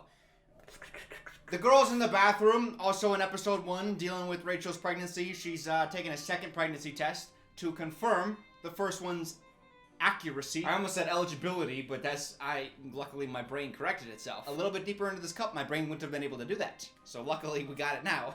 It's a very nice scene. You don't get too many of these heartwarming moments, at least not relative to other shows, in my opinion. I really enjoy them. I love watching the 3 girls. I love watching especially Rachel, she's such a good actress. Jennifer Aniston playing this role of like, she's not ready for a child, but also it's kind of like something that she wants. So when Phoebe tells her the second test came back negative. It's negative. Oh. Well, there you go. She's a little bit upset, and then Phoebe reveals to her, hey, I lied. I just wanted a test to see how you really felt. And then she says this. Oh, that's a risky little game. It's a risky little game. I love that line. Episode 2 has an exceptionally dumb plot. You want to know what it is? So Chandler loses the cameras, the disposable cameras, for the wedding. So he goes back to the wedding venue to search for them, and he can't find them. And then him and Ross decide, what if we just recreate the wedding? We'll put our suits on, we'll take a bunch of photos, and then Monica would never know. It's not like Chandler's wife is neurotic and detail-oriented. She would never notice the fact that nobody is in her wedding photos except Chandler and Ross. It's probably the dumbest plan any of them have had. And sadly, I think it comes from Ross. I think Ross is the one who suggested it. Well, let's just gloss over that fact. Like, we don't need to rail on that. Accountability, I don't know what you mean. Because, you know, it's funny, too, especially because Ross is the one.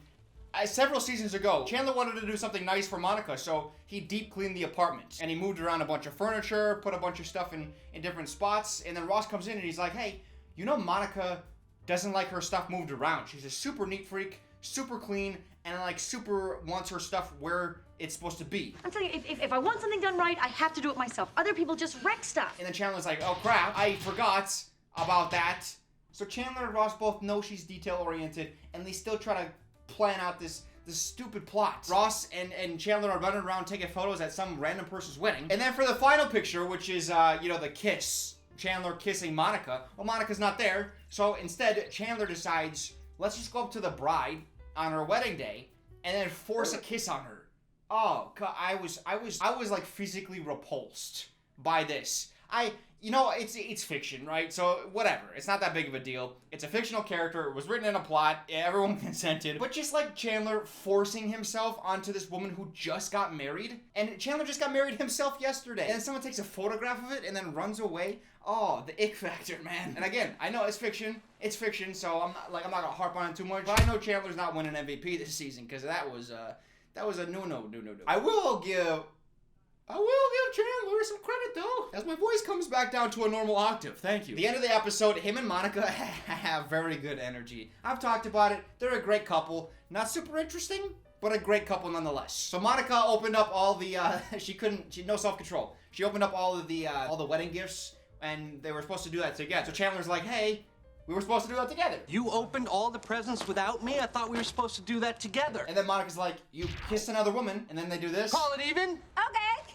Hey, listen, they're on the same page, they're over it. I don't know. There's just something about the chemistry between them. I love it. And then Ross sees his sweatshirt. I've been looking for this for like a month. So this sweatshirt was worn by the man that impregnated Rachel. And it was at the end of episode 2, they do the reveal, right? And I actually thought they executed this really well. So it was a total mystery about who was the baby's father. Some shows I think would drag it out, but this show pretty much just gets right to it. It's 2 episodes of the mystery, and then at the end of the 2nd episode, they reveal it. It's Ross. And then they do the, you know, the whole sitcom-y finding out. I will say though that Monica and Phoebe, they have a pretty awkward reaction. It wasn't, it just felt very actory. Here was their reaction to finding out. Oh my God! I think it was the fact that they had to say it in tandem, and they should have shot it again and got a different take. And then Joey comes in and knocks it out of the park with his reaction, because he's over the top.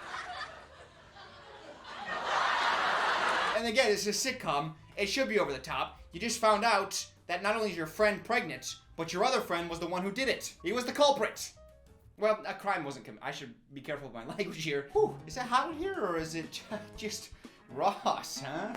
Hey, sexy. Just a keg of beef, huh? What I like about Rachel and Ross's conversation with her telling him, and they do the condoms are only 97% effective. It's a good funny bit. Okay, Ross, come on, let's just forget about the condoms. Oh, well, I may as well have. Especially when they rope in Joey later on for that joke, and yeah, it just continues. It's good. But what I like about this conversation specifically is Rachel tells Ross, you can be as involved as you want. Considering what we know about Ross's relationship with his first child, that means Ross's involvement with his new child will be once every 4 years or so. So that'll be nice. Real bonding time, 1 day a year.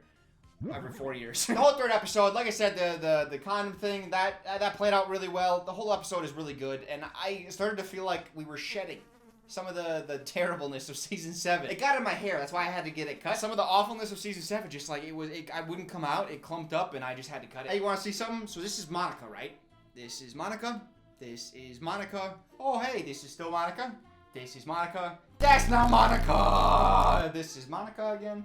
This is Monica. This is Monica. Man, this show just, and their mistakes, they just, ooh. These actors are making like $1 million an episode, and you can't sit there while Phoebe's saying her lines? You have to have a stand-in?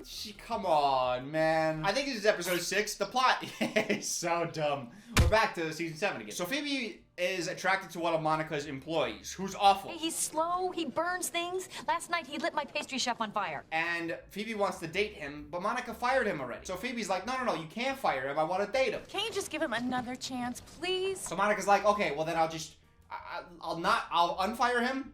I'll rehire him? I don't know how the paperwork on that has got to be a nightmare. So she rehires him, even though he's awful at his job.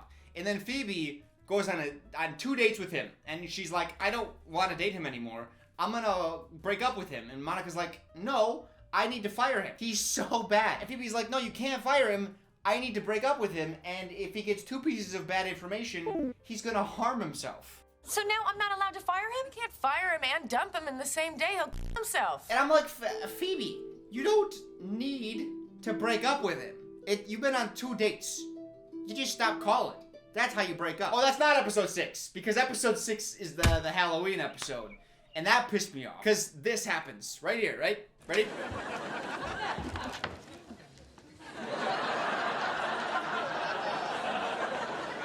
What did you notice there? We just watched Phoebe enter in a Supergirl costume, and the audience starts laughing. There's no joke. There's no, like, preamble to this joke. This isn't, like, a payoff of, like, Phoebe talking about being Supergirl. She just comes in, dressed up as Supergirl, and the audience is like, ah, that Phoebe. What? Where did the laughs come from? And I think what was worse is the joke that preceded it was one of the worst jokes of it. It's not even like a joke. It was just like... Could I just have the candy? Yeah, sure. It's just a kid being like, I want candy, and then Rachel's like, okay, here. And then that was the joke, and then it was like the worst joke I've heard in all of Friends, and then it follows up by Phoebe walks in, and then the audience is like, oh, this is so funny with her she walked in? I thought she was gonna skip in, but she really broke my expectations. That's where the humor came. No, the point that I'm trying to make here, which I don't think I articulated super well, is I think I understand the critics of the show. I gotta understand why people don't like parts of Friends, because the laugh track, it's a little corny, especially if you're using it in places where laughter shouldn't be. I think laugh tracks can be good because it gives audiences at home, it gives them cues on where to laugh, I guess. And laughter is contagious, so it, like, psychologically it works. But when you put laughs where laughs shouldn't be. It just feels manipulative. It feels like you're trying to convince me that something is funny, but there was no joke and no humor. So now I feel manipulated. Anyways, I will say, listen, I understand, like, part of this is my fault. This show was never meant to be binged. Like, binging didn't exist. Streaming didn't exist. You weren't supposed to watch all of Friends in 4 months. You were supposed to watch it across 10 years. It's supposed to be like once a week for half the year, 20 minutes a pop. You know what I like? I like these swirly cake thingy bobbers. I like, I don't know the name. Do these have a name? I don't care. I love these. These taste so good. If I have like one of these every 3 weeks, that's good for me. I can't sit down and have 3 boxes of these in one sitting. I will throw up. That's kind of Friends. Like the show Friends, it's kind of like catching up with your friend once a week, you know? And it's just like a quick little visit. But the way I watched it, it was like my friend came to stay with me, and it was fun for like a week. And then they were like, hey, I'm gonna stay a few more months. And then I started resenting them. Luckily, the friend is still enjoyable to be around most of the time, like in episode 8 here. Ross is caught between his current girlfriend and Rachel's father, who has just found out that Ross impregnated his daughter. And Rachel, again, Rachel's super funny in this episode. She doesn't have the heart to tell her dad. I guess she's a little bit afraid because her father's like a very hard-nosed man. And she can't admit that she made a mistake, so she pawns it off on Ross. This is unacceptable, Rachel. Is it because that punk Ross won't marry you? Yes, he says I'm damaged goods. He says I'm damaged goods. That's so funny. And I'm glad Phoebe's there too, because her reactions to it are just so funny. I'm sweating. Should I be sweating? Why am I sweating? Ross has to bounce between his girlfriend and then Rachel's dad, so he's caught between them. Rachel's dad thinks that Ross won't marry his daughter. Like, he refuses. He's just an asshole. So he has to be like, no, I love Rachel. But then he remembers his girlfriend's there, and he's like, wait, I don't love her like that. We dated, it just didn't work out. She's very high maintenance. But then he remembers the dad's there. He's like, well, not high maintenance. Like, you grow to love it over time. But I don't love it. Like, I'm over it. Well, it's still great, though. I'm sure somebody would. So he has to, like, bounce between the two. That's peak sitcom stuff. And then Joey calls, which intertwines a B-plot to the episode where Monica accidentally hires a hooker for Chandler's post-marriage bachelor party. Ross lets it go to voicemail so they hear it on the speaker. There's a hooker over here, and we thought maybe you'd know something about it. It's funny. It's funny. Oh, Thanksgiving episode, season 8. Brad Pitt's here, huh?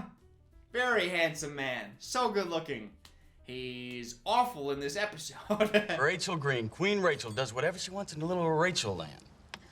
And that's painful to say because I like him as an actor. It's not like he's bad because he's a bad actor. He's bad because I don't think he's ever done a sitcom. I don't know that he's ever done TV. There's like a certain cadence and rhythm that you saw how awkward season 1 was for the actors. Those are people who are veterans, who shot a bunch of pilots and have been on shows before, and they still struggle to find their cadence early on in the show's run. And now you see Brad Pitt, who's coming in doing this for the first time.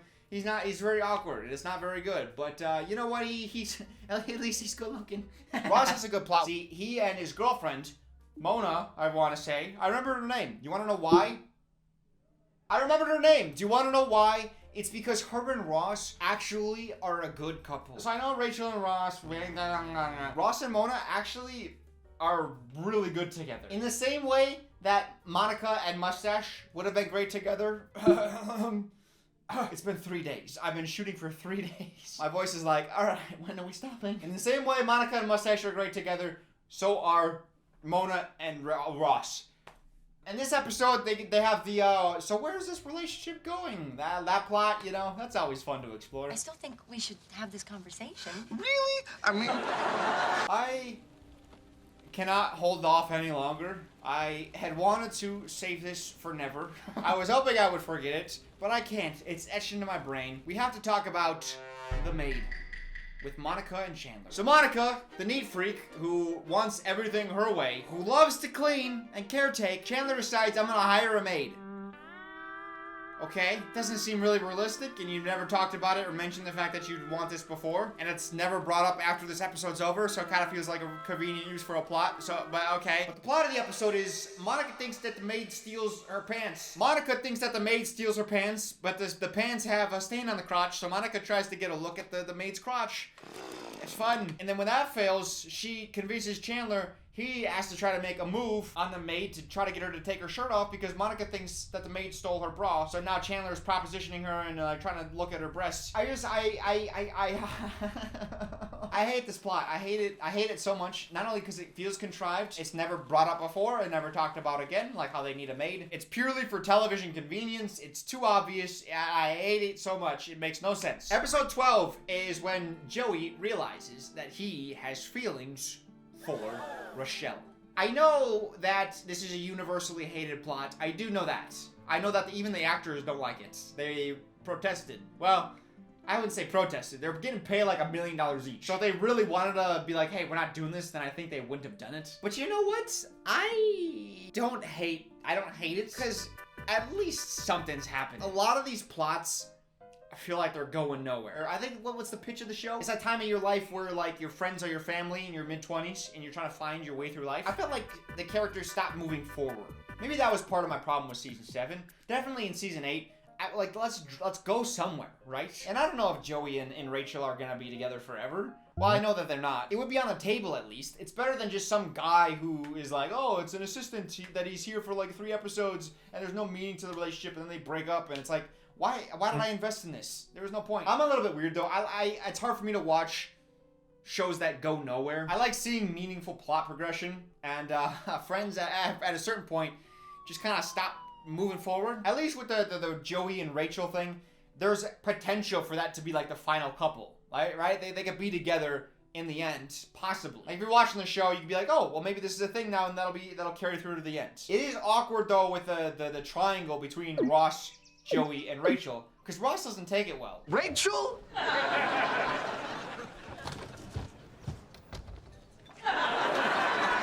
And it's like, Ross has had so many opportunities to get back together with Rachel, and Rachel has had so many opportunities to get back together with Ross. So when Joey comes to Ross first and being like, hey, I'm in love with Rachel, I don't want to pursue anything because I know you and her have a history. And Ross is like, okay, good. Ross, if there's any embers to your feelings for Rachel, pursue her now. You're having a kid together. Like, if there's any time, now would be the time. So either figure out your feelings for Rachel and get back together with her, or step aside so Joey can pursue something serious with her, because you know Joey. He's like, hey, I L-bomb her. He's serious. And Joey's a loyal guy. He wouldn't be pursuing Rachel if it wasn't genuine. I'm not sure about that.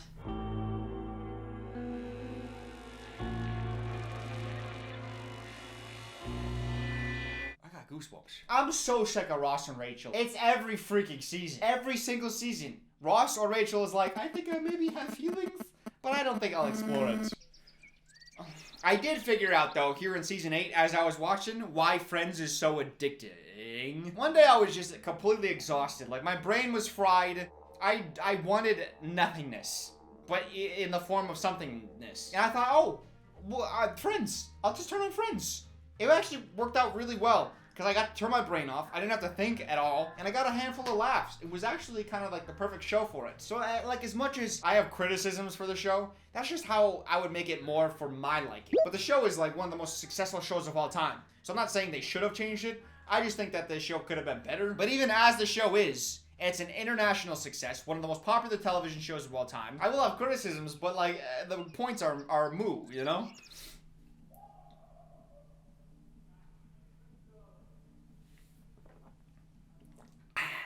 Oh, that was a big gulp.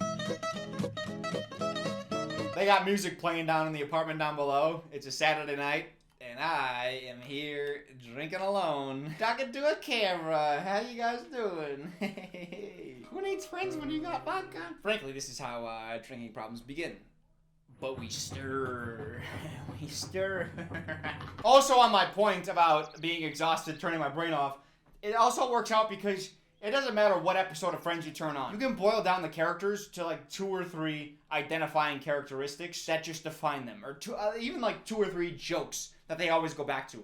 Monica used to be fat. Chandler maybe is gay. Joey's pretty dumb. Phoebe's gonna say something out of pocket. Bounce around to any season, any episode, they have wheelhouse jokes. And again, these things can get a little bit repetitive as you're watching it during a binge. But when it's just on once in a while, it's pretty comforting. Episode 17 has a really good plot. I enjoyed this one a lot. So Rachel rejected Joey's feelings. Joey's like, hey, I L-bomb you, and she's like, yikes, you gross. And it's awkward afterwards. And Joey's been avoiding Rachel because, well, She insulted him by being like, gross.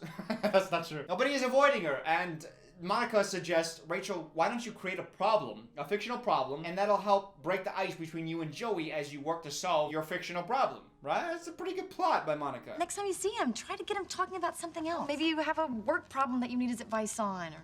Ooh, I could do that. And then the plot, of course, over the course of the episode gets more and more out of hand. So Rachel comes up, she can't think of anything on the spot. She says something a little bit wild, but it's probably fine. My boss wants to buy my baby. And then Joey takes it another step further. You think you can just buy my friend's baby?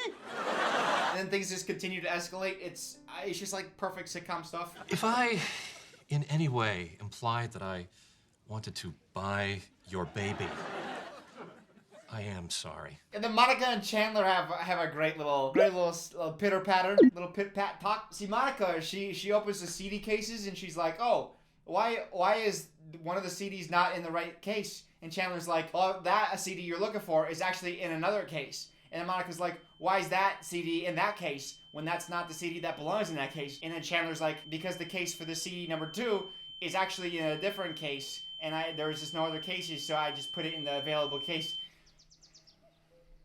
And it's super funny. I feel like I could go to YouTube and I'm sure I can find like fan cam of Chandler and Monica, and it's gonna be the sweetest thing, right? Because they're a great couple.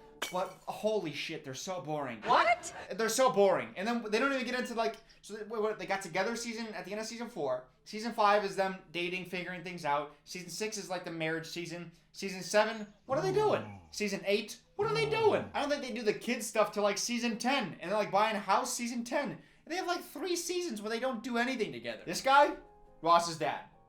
Ross's dad, Ross's dad. This is Ross's dad, Ross's dad, Ross's dad, not Ross's dad, Ross's dad, and Ross's dad, and Ross's dad. Here's something fun, episode 19, a recap episode. Yay. Something actually fun. Apparently Ross made a good joke in episode 21 at 11 minutes and 10 seconds. In my notes, have it written down. So, hey, should we see? Oh, so the setup is, what did I write down here? Ross meets a girl at a baby store.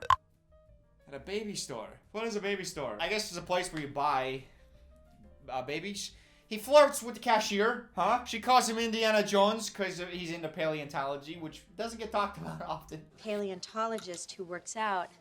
You're like Indiana Jones. And she stops by his house later to deliver one of his toys. And then this happens. Yeah, I'm just gonna grab my coat and my whip because of Indiana Jones. Not because I'm into S&M, you know?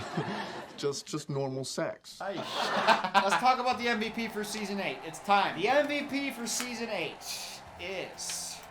this makes sense. A lot of the plots of season 8 revolved around Rachel's pregnancy. That felt like the main beacon of the whole 8th season. So it only makes sense to give it to Ross. He is the one that got her pregnant and made this all possible. Good job, Ross, with your insemination. But also, like, don't tell me he doesn't deserve it. This girl here is into paleontology, which is Ross's, like, primary interest. None of his friends ever want to talk to him about it. Anytime he talks about paleontology with his friends, they all roll their eyes, and they give him jabs about how he's so boring. And then this woman here makes the bold first move to show up at his door. She's into the same things he's into. She is gorgeous. And Ross decides to not date her because Rachel is slightly uncomfortable with the idea of Ross dating while she's pregnant. If that is an MVP caliber gentlemanliness, gentlemanality, gentlemanability. If that isn't a if he isn't a gentleman, then I don't know what I lost the track of what I was trying to say now. The cliffhanger of season 8 was Rachel is at the hospital. She just gave birth. And guess what? Joey happened to find a ring in the coat pockets, and when he discovers it, he happens to be on a knee, and he spins and turns, and Rachel sees Joey on one knee with the ring. Doesn't say a word, but Rachel still thinks he's proposing, and she's like, yeah, I'll marry you. Which is kind of weird, because Joey offered to marry Rachel before we knew who the father was at the beginning of season 8. And Rachel was like, no. I wrote down that Chandler has one of his best jokes ever. Pretty exciting. episode 1 here at 5 minutes. Let's see. I want a baby. Honey, we've been over this. I need to be facing the other way. Huh. You know, it's weird how sometimes you laugh really hard at a joke the first time, and then you hear it again, and it's, not as good. Of course, the reverse could also be true. Something that's not funny today could be hilarious tomorrow. So if you don't find some of my jokes funny, I think it's just probably just a matter of time, maybe. Come back tomorrow. I'll be funny.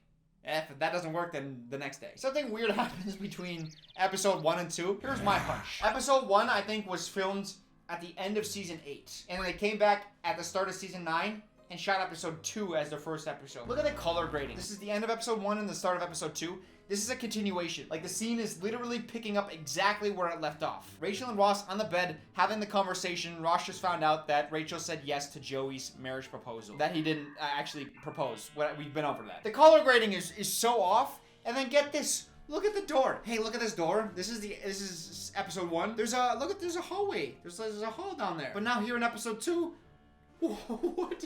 Whoa, is a wall there? Did they just put a wall? It's the same exact room. We picked up exactly where we left off. I don't get how you messed that up. How are you the biggest show on television and you're shooting in a studio? Like, all this stuff is so easy.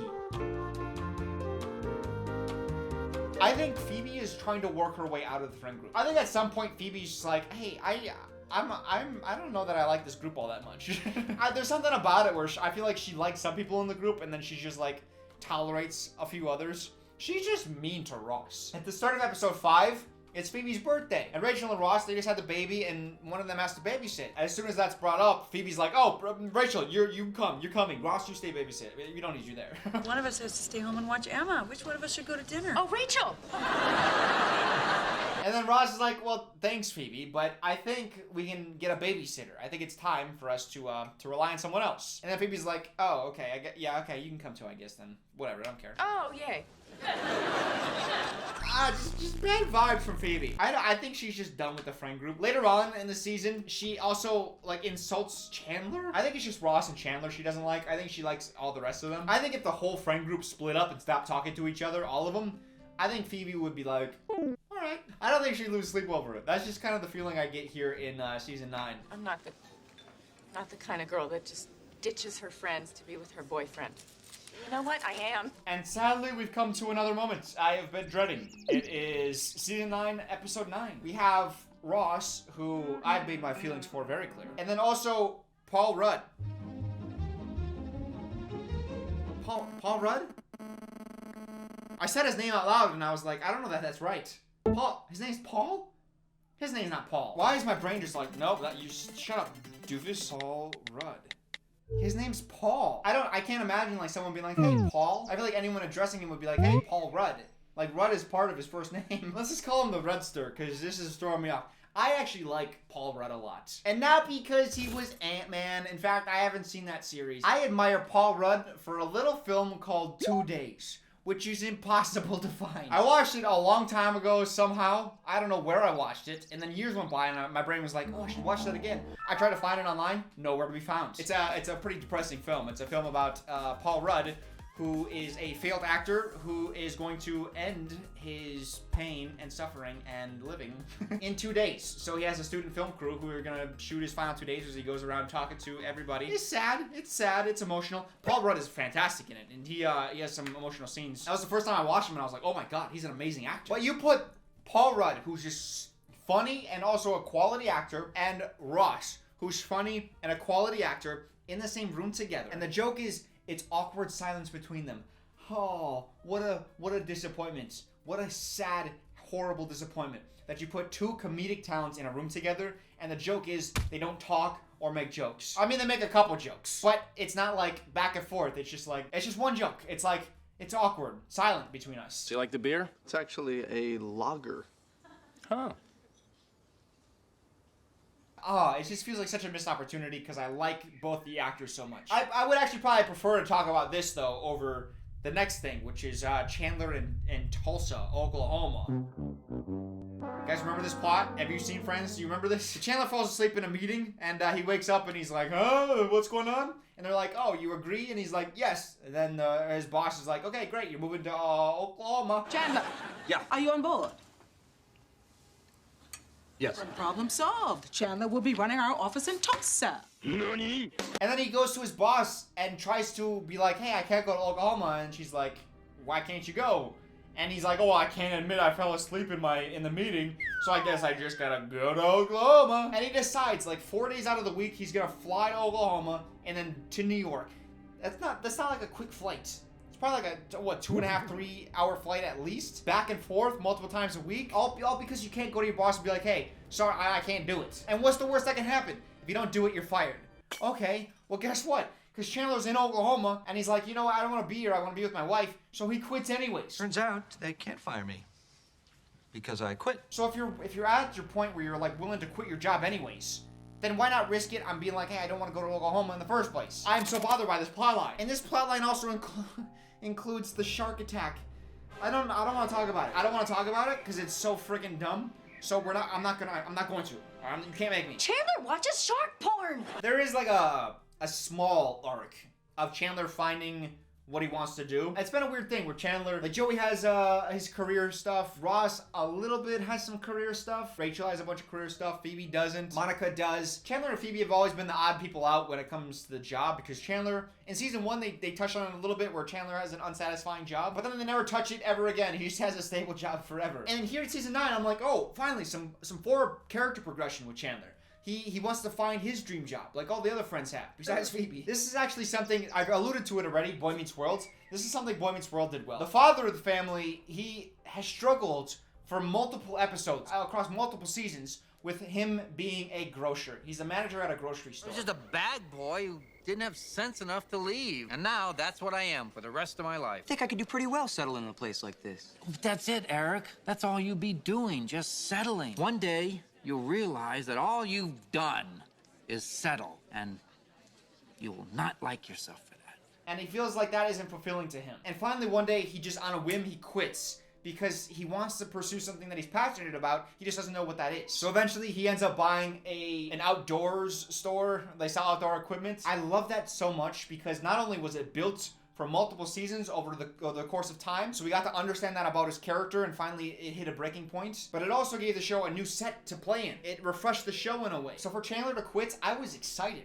I was like, okay, let's finally explore his passions. And he's like, I kind of like marketing, I guess. I mean, I could write slogans. I mean, how hard could it be? Cheese. It's milk that you chew. So he does like this marketing internship for like an episode or two, and he's good at it, and then he gets promoted into the thing, and then I don't know. It was never really satisfying. I don't even know that Chandler enjoyed it all that much. They never really like delved deeply into it in a meaningful way. And then once he has that job, it's just like, Chandler has the job, let's never talk about it again. And finally, Phoebe gets a serious love interest. The Rudster. I like Paul Rudd. Hey, I think he's even come out and been like, I don't think my character was anything more than just like a cardboard cutout prop, just to kind of move Phoebe forward. I was happy she got into a relationship that meant something to her. I like seeing her happy. And like I said before, I think this is when I started to relate to Phoebe. Other people have probably related to Phoebe for a long time. This is when I started to connect to her. But she had the plot specifically about the wedding. I don't want to touch on it yet. I want to go chronologically a little bit. The rats thing, hey, she just has rats in her apartment that she just allows to run around in her cupboards. Oh, God! Oh. What? I think I just saw a rat in your cupboard. Yeah, no, that's Bob. Phoebe, just, come on. Gavin? Talk about Gavin. My notes say talk about Gavin. Who the hell is Gavin? He's tagged 2.0 apparently in my notes. I couldn't tell you a single thing about Gavin. Was there a Gavin? My brain didn't just like dream him up and then Gavin, talk about Gavin. I have no recollection of this man.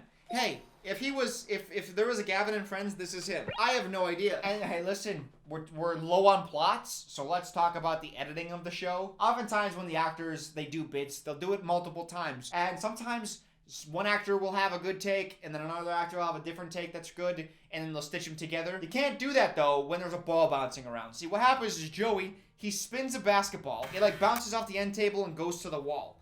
But then they cut to Ross and Chandler on the couch, and now the basketball is behind Chandler. I can't with continuity stuff, man. Shut up. I get it. I got a haircut in the middle of a video. I didn't think this would be a 3-day shoot. Shut up. I don't care. There's also a plot in season 9 where Chandler is still working in Tulsa. He hasn't quit yet.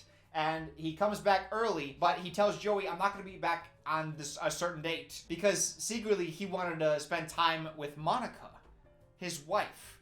but he felt like he couldn't tell Joey that he needed to spend the night with his wife. Can't know that I'm here. Why not? Because I didn't know how to tell him that I couldn't go to the Knicks game, so I just told him I had to stay in Tulsa.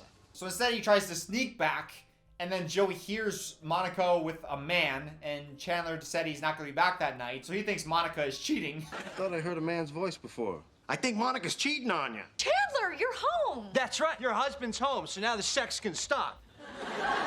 I think the worst part about that, like, listen, as a sitcom plot, I wouldn't talk too much about it if it wasn't for this ending, where they specifically go out of their way to have this, like, moment where Joey's like, what do you think, I'm too stupid? He's almost, like, insulted by that. What, do you think I'm too dumb to understand that a husband needs to be with his wife? And then in comedic fashion, he ends up hitting himself with the bats, which, funny, right? You think I'm like, duh?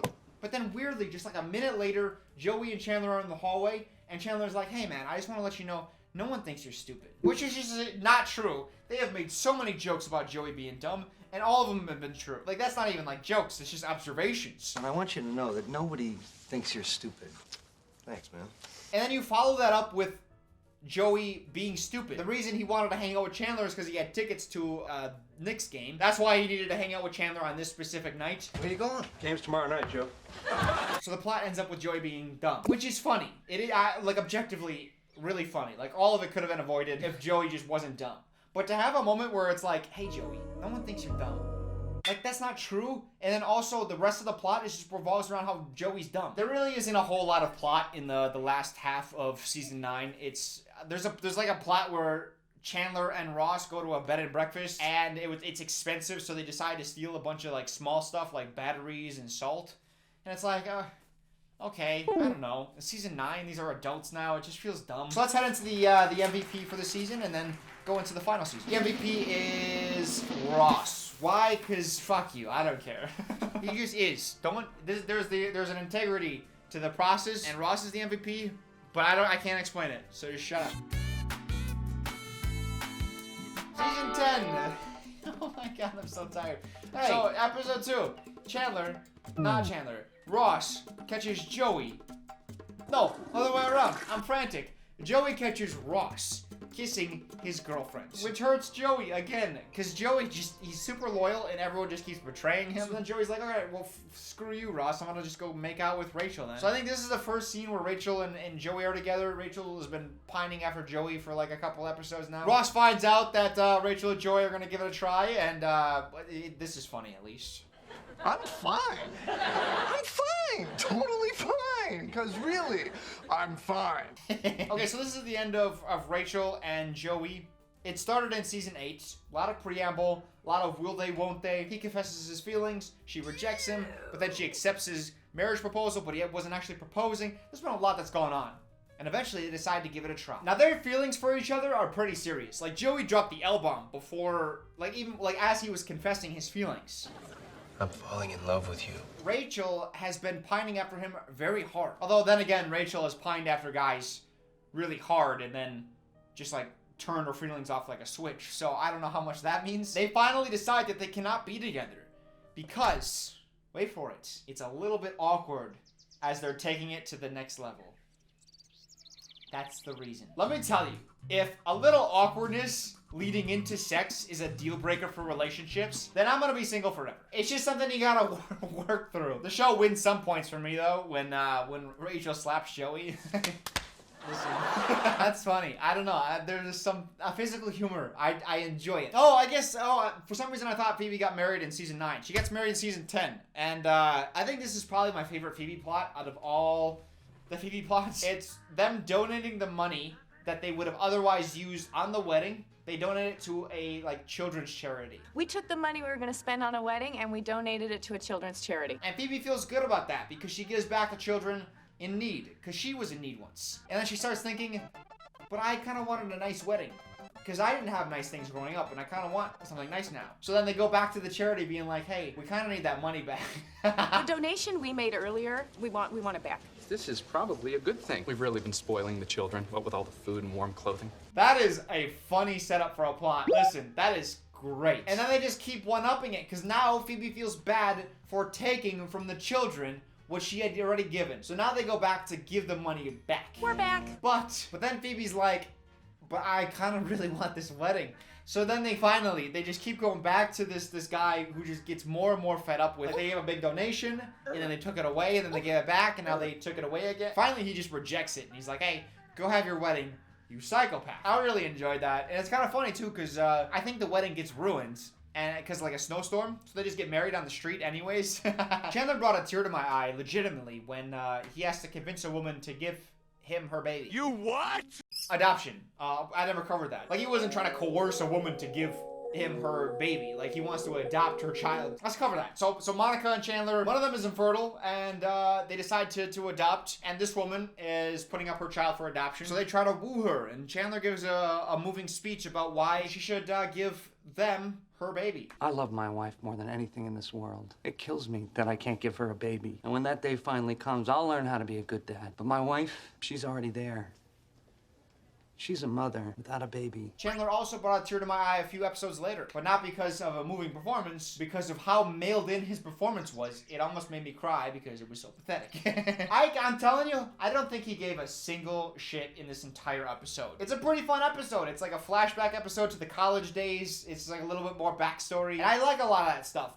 Outside of the one episode where they retconned Chandler and Monica's relationship, I like a lot of their past stuff. And Chandler in this episode, listen, when Chandler is on, he is fantastic. He is a riot. But it's like 50-50 if he's gonna be like putting effort in or if he's just gonna completely mail it in, collect his paycheck, and go home. Ross, Monica, and Rachel, all in this episode, they all play like a past version of their character. So Rachel is a little bit more insecure, and so is Monica, and Ross is even more awkward. Like, over time, they eventually grew out of that, but this is a past episode. So they're all playing a more insecure and immature version of their future selves. Chandler is just Chandler. This is like future Chandler, and he's just like, oh, screw it. I'm Chandler. Shut up. Also, his hands must have been cold this day, because they're in his pocket all episode. I do feel bad for Chandler a little bit, though, because Phoebe is mean to him. Phoebe's having her little pre-wedding rehearsal, and Chandler tries a joke, and Phoebe's like, hey, I thought your wedding gift to me was you would just shut your fucking mouth. What did we say was your one gift to us? No stupid jokes. I thought that was for the actual wedding. Rehearse it. But again, Phoebe, she got married. I thought it was season 9. It's season 10 here, actually. I'm happy for her. The sense of normalcy, I love that for her. She can finally get the traditional family she's always wanted, and yeah, it's good for her. Actually, you know what I'm thinking right now? Phoebe's a massage therapist, and you know, it's not every day that it's the massage therapist that gets the happy ending.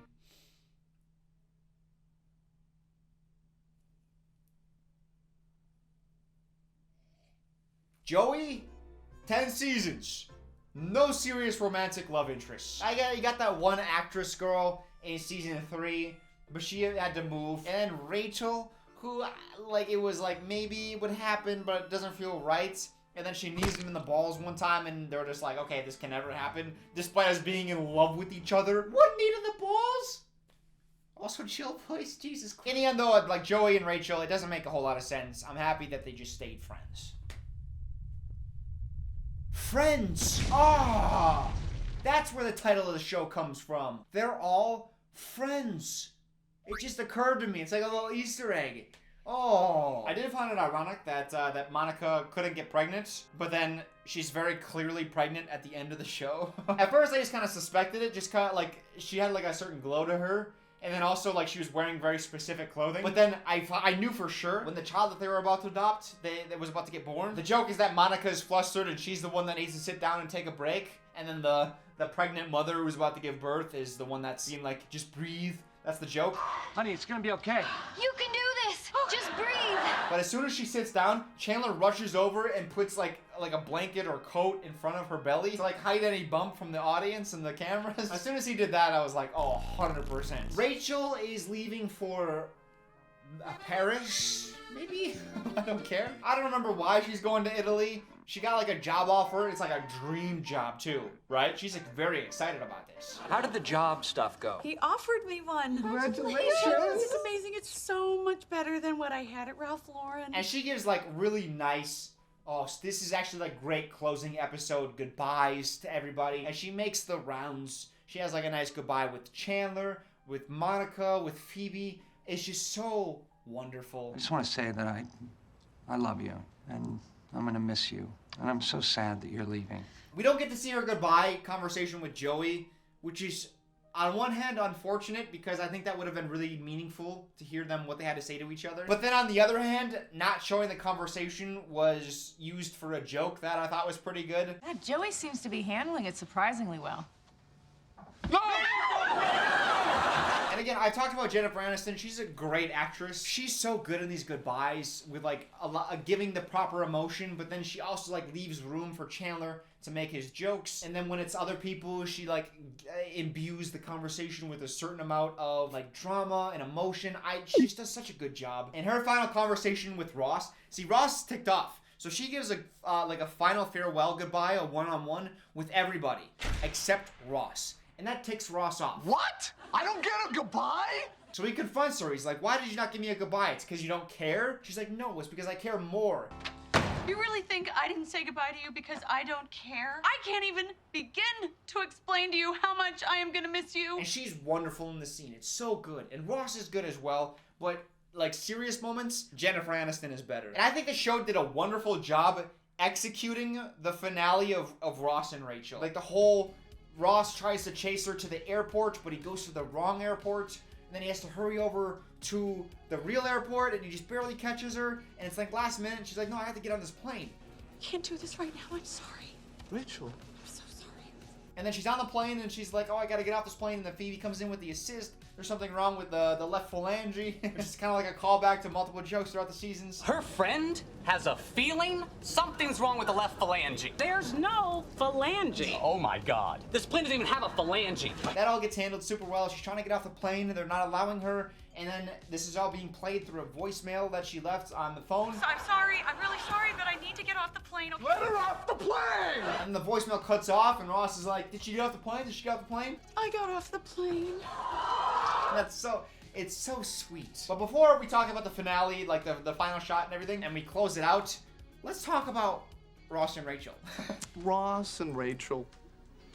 Rachel and Ross. That's been one heck of a seesaw, hasn't it? So the reason Rachel didn't go to Rome was because Ross tried to convince her to stay, and she already quit her job. And the boss of the job she quit was like, yeah, I'm glad to see her gone. Hi, me again. Important distinction I need to make. Because I said she quit, she did not quit. She was fired. They said, we don't want you working here. We could have you, but we don't want you. That's what this company said. I want you to keep that in mind as I talk more about how Ross tries to get Rachel her job back. Just know they do not want her here. But Ross, in an effort to get her to stay, wants to get her old job back. And so he goes to the boss and he's like, hey, how about you rehire this person you don't want working here? And in return, I will give you a dinosaur egg that's fake and also plastic. And the guy's like, you have yourself a deal. When it's like, dog, that thing is what, 50 bucks? Maybe? A replica egg that you could go buy in order to rehire a person you don't want working there. And then Rachel turns down the offer. They fire me, and then out of nowhere, they just hire me back. So you're not going to Paris? No, I'm still going. Well, when the Louis Vuitton people found out that Ralph Lauren wanted me back, they offered me more money. So then Ross has to go back and be like, hey, not only do you have to give the job back, but you also have to give her like a raise to keep her here. How would you feel about offering her a raise? Not good, Ron. And in return, I'll give your son like a tour of a museum. And the guy's like, you have yourself a deal, which is just crazy. I think Rachel's like a high-level employee too. Like a raise for her isn't like 20 cents an hour. We're talking like tens of thousands of dollars annually to an employee that you don't even want working there. And he's like, yes, deal. I get that egg that's not real. Awesome. Worth it. Like and it's so stupid. And Rachel's like, no, my dream job is in Germany there. I have to go. And my thing is, it's so strange because I know Ross likes his job. He's a tenured professor now, but like he could be anywhere. He doesn't need to stay here. And Rachel, we saw her go from waitress to getting into fashion, working a job she doesn't like, working her way up, and finally like landing her dream job now. And she instead turns it down to continue working at the place that she wanted to quit from. Was I looking forward to going to Paris? Sure. You know, was I excited about working in the fashion capital of the world? Oh, absolutely. Yeah, but you know, this is I'm fine going back to a job where I've pretty much gotten everything out of it that I possibly can. So that she can stay with Ross, who she's been with and has had a failed relationship with? I don't know. That doesn't feel right. I feel like Ross should have left with Rachel and their child to start afresh, where she has her dream job. Ross could have got a job as a paleontologist or as a professor over there in Spain. Like, that would have been entirely possible. And frankly, more realistic, because Ross doesn't feel like he has many ties. Like Chandler and Monica, they're moving out, they're moving away. It feels like Ross would have been lost anyway. Like, it's time to move on. I hated that. It's a missed opportunity. Ross should have went with her. And you know what's weird? The Office did the same thing, I think, at the end of their series, where Jim gets his dream job and Pam's like, no, I want you to work the same job with me in the office forever, even though you hate it. And Jim's like, okay, let's do that then. Like, when a character has a huge opportunity, why are you choosing to just stay in the same place always? Like, the show is about progressing through your life, not just playing it safe. I hated that. And you might say, hey, Dylan, what about Ross's other child? Ben, Ross would have had to leave him. And my argument against that is, are we sure this little fucker's even alive still? We haven't seen him in how long? He could be dead for all we know. He can go. Ross can go. I will say, like this, I talked about how much I love this whole scene. As soon as they started moving towards the door and the actors started kind of getting choked up, being like, well, this is it. So I guess this is it. Yeah. Like, physically, my whole body was like, no, come back. No, don't leave. I wasn't prepared, and god dang it, that last shot, the door, the show ended, and I was just hit. I felt emptiness, I felt sadness, despair. I was just ruined. I genuinely felt like emptiness after the show was over. And it's crazy, I didn't think I was gonna feel that way. So as much as I criticize or nitpick in this video, I do want to just reiterate how much I enjoyed this show. And how many of the scenes made me actually laugh. And I have a nostalgia for this show that I'd never had. Like, I'd seen episodes before, but I never felt any sort of connection with the show. I now have that nostalgia going through this experience of watching and binging all of it. Oh, I forgot Season 10 MVP. Hold on. Season 10 MVP is... What do you think it is, guys? Who's it gonna be? It is the entire cast. As much as people could complain about this character, that character, in the end, I think they all shine very brightly, and I think all of them are pretty important to the show and bring something that wouldn't be brought to the show otherwise. There is an asterisk, though, that's... Oh, the asterisk says, especially Ross. So the entire cast, but especially Ross. So, there is one last envelope that's unmarked. We covered all the seasons. So it says here is the MVP for the entire show. Oh, so we have a show MVP. One bonus MVP award. The MVP for the show is you. You sitting at home watching this video. By watching this video, you've by proxy essentially watched Friends with me. And you were the friend alongside me the entire time. You are the MVP. Kind of cringe, isn't it? Shut up, Joe. I'm trying to get them to like the video, okay? Oh, yeah, no. Yeah, you guys are very special. You're the MVP. And MVPs hit the like button. Now listen, okay. This was a journey. I had a blast watching the show. This show felt like a reliable friend. I think that's the best way I can describe it. The show wasn't the funniest show I've ever seen. It wasn't the most consistent. It didn't have like the most satisfying character arcs. But it was always a show that I felt like I knew I was going to turn it on, and for the vast majority of the time, I was going to have fun. The show felt familiar. I knew I was going to get. It felt like it was going to be there for me. And that's the line of the song. I'll be there for you. That's kind of what the show felt like for me. I want to thank you for watching this video. Eventually down the line, I'll do this for The Office as well, once I rewatch the entire Office. I did it once, and then I forgot. I have a bunch of notes, but I forgot. I'm going to just watch it again. Hopefully you enjoyed this video. Tell me which jokes you liked in the comment section, specifically. I want timestamps, people. I had a blast. I hope you enjoyed watching this. I know this is going to be incredibly long, but then again, so am I. Have you seen me? I am so long. Thank you for watching. I love you guys, and I'll see you next time. Toodles!